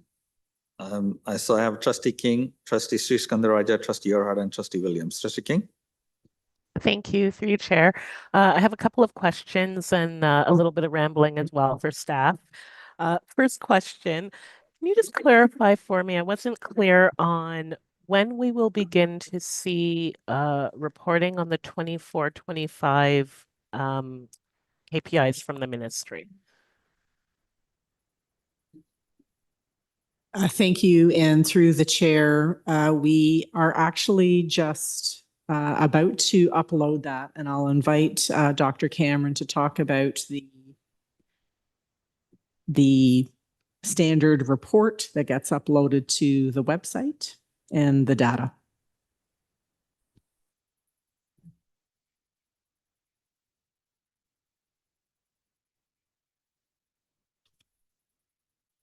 I think it should turn on. Try yours again. Try yours. I think it just turned on. Okay. This is, yeah, thank you, through the chair. Yeah, so the some of those KPIs, all the EQAO measures are on the webpage already. You can access those anytime. The other KPIs of the 13 that the ministry calculates for us are available too. There's a PDF that's available on the website that you can look at, and it's right now currently has underneath it has some general actions that are more broadly the broad stroke strategies like general literacy and things like that. On just to follow through, we will be reporting back to the ministry in a much more fulsome way about the specific strategies from last year and moving forward in terms of a 1, 2, and 3 year priority plan, and that it will be on June 30th. I'll also add through the chair that our reports next year, so Dr. Cameron, I'll invite you to talk about goal setting, and say the first report in Achieve is going to be looking back in the fall over the 24-25 school year. So the reports, Achieve is in October because EQAO comes out around October. So we will be looking at EQAO results from this spring alongside term 1 and term information, term report card information from this year as a way to establish a baseline and to propose goals in terms of goals or intent in terms of improving literacy and numeracy. But those will be anchored in not only the system-wide data that will be presented in Achieve, but also will be triangulated with, I heard a trustee earlier ask about principal voice, superintendent of family and schools voice in terms of this. So we will be triangulating information with qualitative information, contextual information, strategic information as it pertains to some of the intents around literacy and numeracy. So we won't just be anchored off of the proportions of the percentages that are produced this June and through EQAO. So through you, Chair, is it that just the KPIs, like what they are reporting on our achievement against them is what's coming in the fall? Is that correct? Through the chair, Trustee King, your internet dropped. Can you ask that question again? I apologize. Yes, I can through the chair. I was asking if I heard correctly that what appears on the website right now is just the actual KPIs, but what we'll be hearing in the fall is the report on our achievement or results against them. That is correct, as well as those implementation drivers. So you're going to hear about our actions, parent engagement, and so on. Okay, thank you. Second question. I recall either last year or the year before, there was interest from the trustees on receiving the human rights report and caring and safe together. Again, to the point of just information, being relevant to each other in terms of telling stories. The way that you're currently organized, would we be looking at those two pieces of information coming together or separately? Thank you. And through the chair, if I might take that back and talk to the team members and find the reference to that discussion. And so let's see how we may do that. Actually, Mahejabeen did make note of, she thought the pairing was better in June. The challenge we face is the calendar and wanting to balance it as much as possible. So if I could take that back, Trustee King. Okay, thank you. And then through you, Chair, I'll go into just my bit of a ramble on the conversation around equity as well. So before we had this conversation, just coming into the meeting, thinking about a number of different conversations we've had in the boardroom, I felt that we talk about equity as a foundation. in all of the work that we do, yet I feel that in our reports, we're not necessarily drawing that connection and illustrating through all of the different areas and the decision making and the recommendations that come through staff, what the thinking is, what the considerations are, what the impact is, whether it's something that moves us forward or something that creates barriers. And I find that many of the questions that we're asking as trustees are trying to extrapolate this information. It's coming to us in different degrees. Sometimes the information is shared very much factually, and it's up to us to kind of ask the questions and interpret what's happening. So my thinking coming into here was that it would be helpful to have some kind of equity impact section where possible.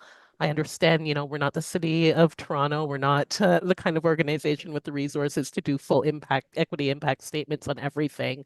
But I think there are probably areas where it's pretty obvious that those are the questions that are going to be asked.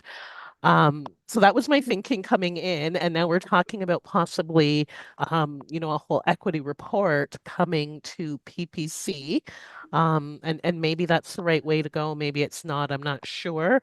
But I absolutely agree with Trustee Shan in terms of being able to look at the interrelatedness of the information in a way that is more relevant to us to be able to monitor the progress and make decisions and allocate resources accordingly.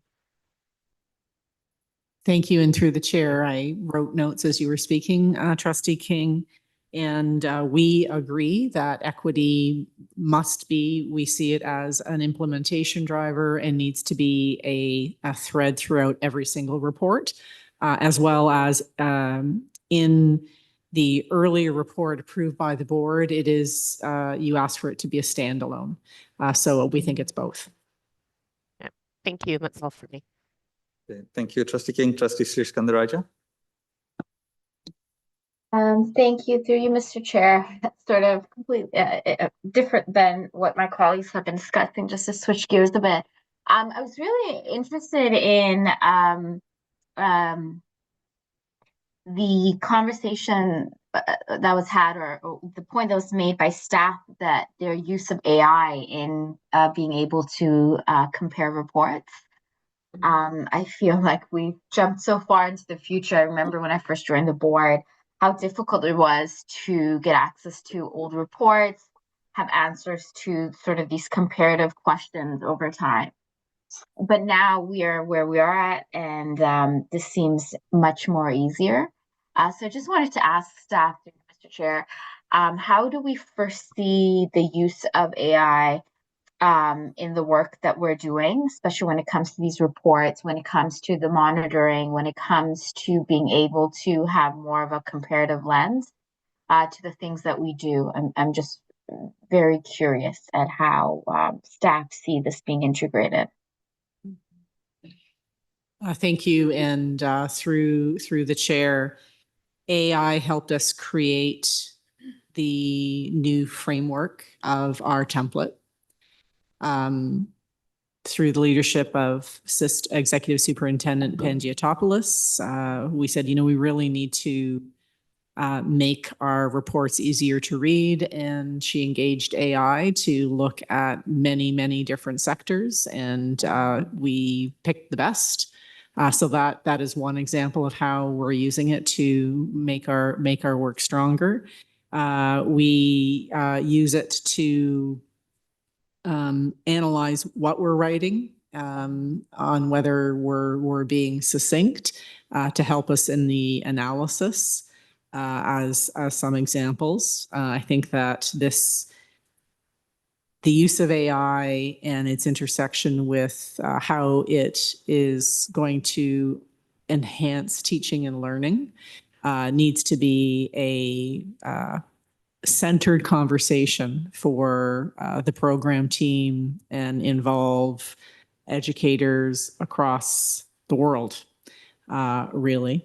So much more to come on that, but that was some of the intersection to this report. And we were so thankful in the hundreds of reports that can you imagine if we needed to read them and have our research and assessment team create summaries in writing, how many hours that would have required, but it was within minutes for Amy to present here are the themes that emerged, and it was just very insightful ever so quickly.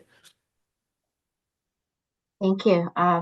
Just, I'm amazed at the time we are at in the evolution of this and how this is going to fundamentally transform the board. And so, I look forward to seeing how this develops. Thank you.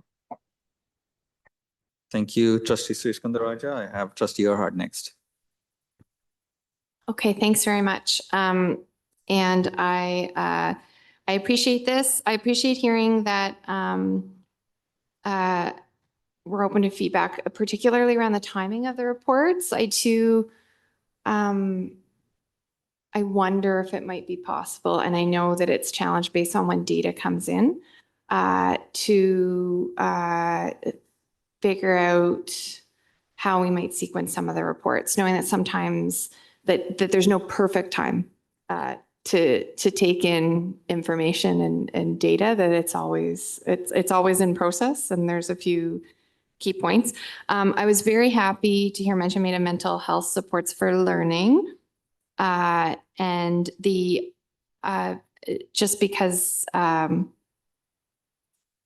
observation is how important the conditions are in order to take in information, particularly when almost every student in our system has experienced through the pandemic significant learning disruption. It's a significant time period of learning disruption.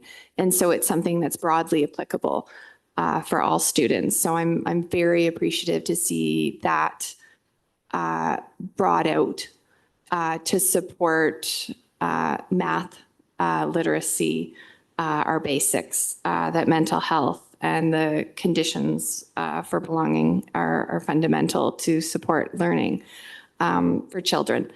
Anyone who's tried to teach a child when they are in distress, as a parent, knows this.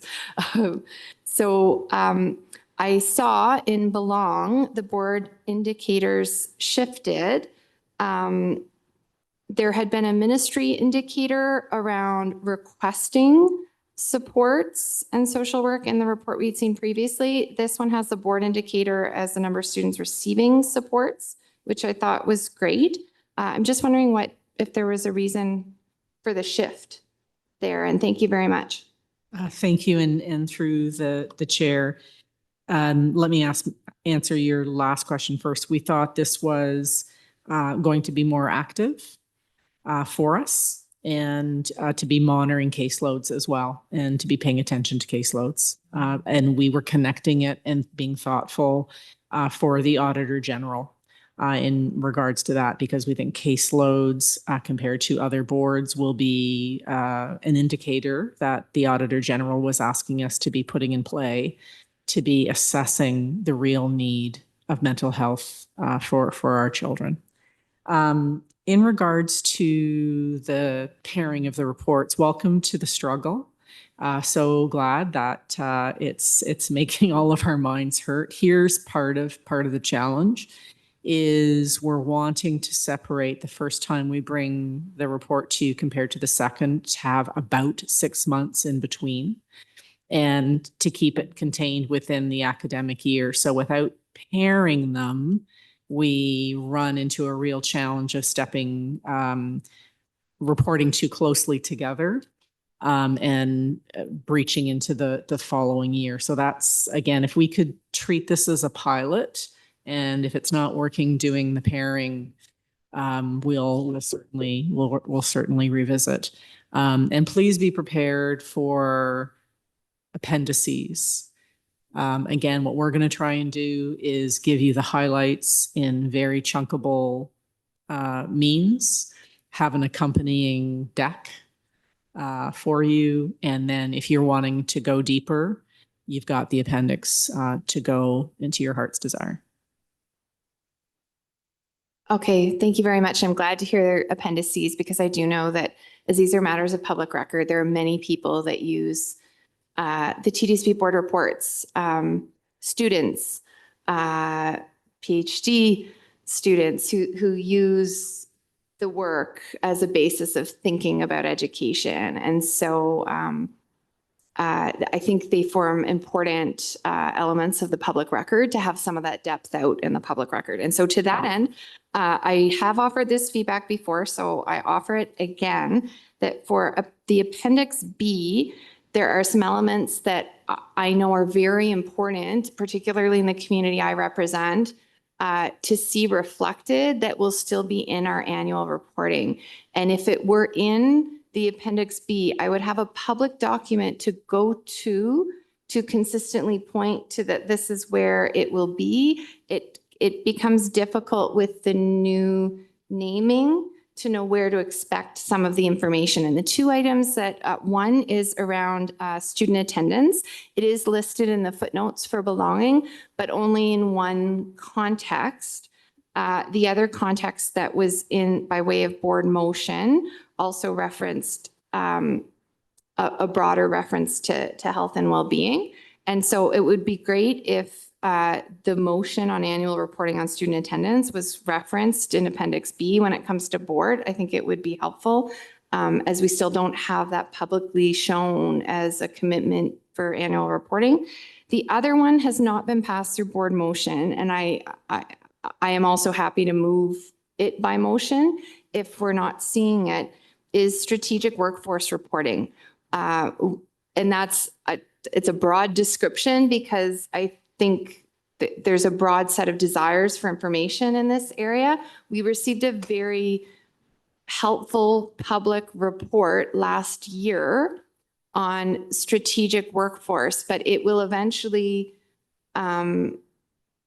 as the years go on, it will stale. And so knowing that there is something with regularity publicly where we can discuss or see information about strategic workforce issues, which given the national issue around teacher availability, it's going to persist. I think it's really important that trustees are able to demonstrate where we will be discussing that in a public forum regularly, given it's such an important issue for student achievement and well-being. And thank you. Thank you, Trustee Earhart. The last speaker on the list is Trustee Williams. Thank you, through the chair. Thank you for the report. I just have a few questions. Firstly, the first question is around the pilot of the school improvement planning tool. Could you just briefly describe what that looks like? Thank you. And through the chair, this will be an example of something that we'd like to bring to PSSC to do a demonstration so trustees can appreciate in more depth at a high level.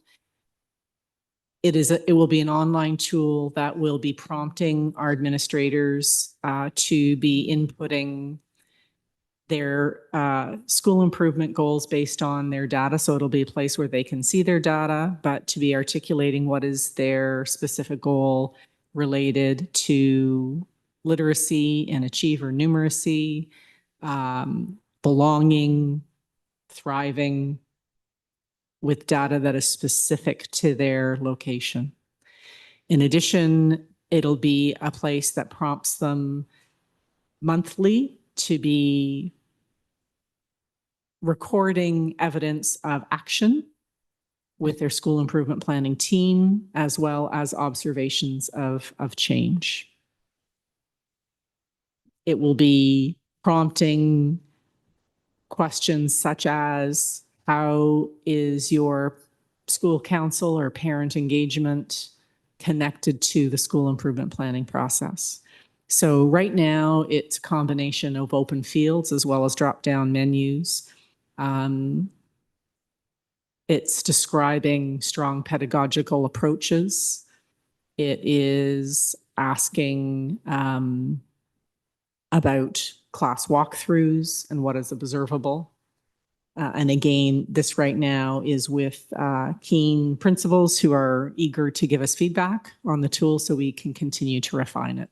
And our hope is that we're going to be launching it system-wide in the fall. Okay, thank you. And through the chair, my other questions are with regard to page 145 of the agenda package. Near the end of that page, the list of reports, childcare and early on, the French program enrollment, that string of reports that are not continuing as separate reports and not part of the multi-year strategic plan annual report. Where do they sit and where is that information accessible? Thank you for the question and through the chair. So for childcare early on and French reports, we will be following the board resolution and embedding them very directly in Achieve and Thrive. You'll remember that Interim Director Zucker brought forward this report with a conversation with trustees that we really needed to be thinking differently and to be creating space for staff to work differently. And we all love information, right? And data. It's and staff engaged in a request with trustees to please let us be focusing on the very, very important goals that you've set in the multi-year strategic plan. We will always be communicating in other means like Trustee Weekly or in where there is data in these reports that is relevant and connected to the 5 strategic directions. Again, please be reassured, we'll put that in, and the AI analysis has flagged for us. Here are things that we've been reporting on. So as the team is in this large planning table, getting ready to prepare the Achieve report, I will be taking responsibility for thinking back on this previously reported data. If we get it wrong and there's something really critical that we miss, again, this is a dialogue, let us know, and then I'll beg you to please let it go, and then you'll say no, and then we'll have a tussle, and then it'll come to a board resolution, and it will appear in a report at your behest. How's that for honesty? Thank you. I made you smile. Through the chair. I like the tussle part. One of the reports that I'm going to ask specifically about, because the French Student Achievement CAC asked, and if this is going to be, it's the French programs enrollment report.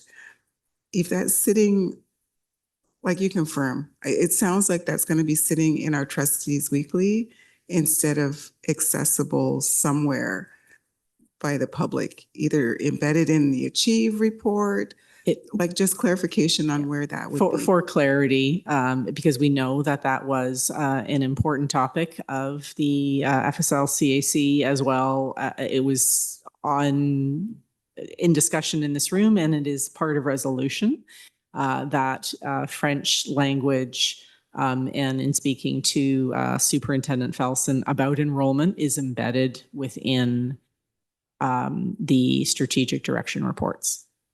Might be an appendix, but it'll be there.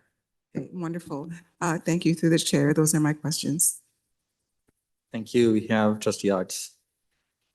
Thank you through you, Mr. Chair. So thank you for the update. I have 2 questions. Following up from Trustee King's line of questions, will the reports that are coming now or the new reporting format connect us to our budget process? So we don't have a lot of legislative responsibilities as trustees where we get the say, but policies things have to connect to policies so that we know that the policies are the right policies, they're effective, they're covering what they need to cover. But the other big piece that we have responsibility for is the overall budget. And I'm thinking in terms of, there's a lot of pieces of funding that connect into the ministry's expectations of what's happening in our board, but also our multi-year strategic plan, like math achievement and literacy achievement that appear in, oh my God, what are they called now? The little side grants. REPs. The REPs, sorry, that are not, that's a key funding priority for achievement for our multi-year strategic plan, and it's not embedded in core education funding. So I expect that a lot of these reports, we have to be on top of the what is working from the system, so that in the moments, like last year when $11 million was cut for transition unexpectedly for grade 8 to 9 transition, we need to understand where we would direct funding, that so that bit of flexible funding we have, and understanding, yeah, okay, so this is what worked for literacy as an example. The literacy coaches were cut after 2 years. How are we going to keep supporting that? Because obviously the need's not going to go. Thank you. And through the chair, I think that's a really strong addition to the format. So I'll take that back to the planning team. Thank you. Thank you. That would be very helpful. I had some early working examples at my schools of Power BI being rolled out, and where like and schools were in different stages of adopting it and taking it on, but I loved it. It was amazing. Where the schools had already gotten to like uploading the information and were working with it. Like this, sorry, I visited schools with superintendent. He already had everything, like, all the information in Power BI, but where we were able to like sit down with the schools and go through it and they'd already done the work. It was amazing to see them drawing parallels between EQAO scores and report card data. So, here's a group of students who got really great report card data, but not necessarily EQAO, like the EQAO results were not paralleling, not exactly that. And for which students, and do they also have IEPs? Like it was, out for literacy as well. Like all the identifying factors and considerations in terms of what's going to inform these reports. So will we get an update in some of these, like maybe with like the school improvement planning updates in, how we're monitoring, how we're tracking that data? Because like in the past, I got a copy of school improvement plans when I went for visits, but it's just, it's in writing. There was no, as Trustee Sistrandra just said, there was no really good way to look across schools or across the system on like what's an effective SIP, like which one do we pull out of the mix is really working well. And now we really can, because they are going to have their SIP in a database that also has all their achievement data, their well-being data, everything together. So will we get like a snapshot on how that's working or effectiveness in the course of our changes here? Thank you. And through the chair, you're never going to want to miss a PSSC meeting. And not only for the math jokes, but also for the deep discussions. And game on, Trustee Klein. You're very confident. Oh, that was good. That was so good. I'm going to just do a shout out to Dr. Cameron and the work that he has led in what you saw with Power BI. And I'm going to ask him to please talk about the professional learning you've done at our LC and FOS meetings with our principals, and to bring Power BI to their fingertips to understand their student population and how they can use it. Thanks, Dave.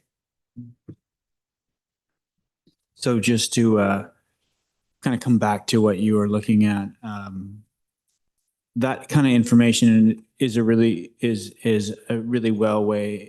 positioned well in the spring as well, because you'll be in the spring, we won't have achievement data as an example for Achieve, or we may or may not have perception information around belonging or whatnot. And what you will have is a lot of the kind of narrative of what the school did through that experience. So that would be a good place to position that idea about how is this analytical tool meeting this analytical tool in terms of Power BI. The work we did was around data literacy for the school principals, specifically around the kind of things you see in Power BI are indicators, which means they are pointing at a variety or a constellation of potential practices inside of the school building. So it's the work with the school principals.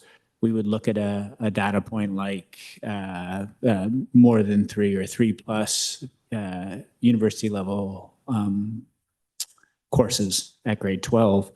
We'd work with them on what that shows and why that is a broader idea of a pathway of success in terms of academic identity at latter secondary school. And the tool we built, the Power BI tool, would give them the information, but also the work we did as a team with school principals in the families of schools and also with the senior team academic was around how to understand these indicators that are kind of inside of this report and are going to be kind of the architecture of belong, achieve, and thrive in relation to their value, what they speak to for a student's journey through our system, and how you could conceptualize practices that would touch on them. A big secondary school might have 5 or 6 or 7 different action points around one indicator. So it's that kind of work with data literacy that we're working with school principals on. And we'll bring it to PSSC so that you can get a sense more broadly for trustees what the tool does and how our principals are using it. Thank you. And my last point will be, keep the math jokes coming, because my partner thinks he's very funny. So I like to bring this to him. And I will vomit. I'll bring that too. Thank you. You're welcome. All right, that's the end of speakers list. And can I have a mover to receive the item and a second? Trustee Rajwani. And Trustee Sri Skandaraja is seconding it. Okay, is all those show of hands, all those in favor of receipt? Okay, anyone opposed?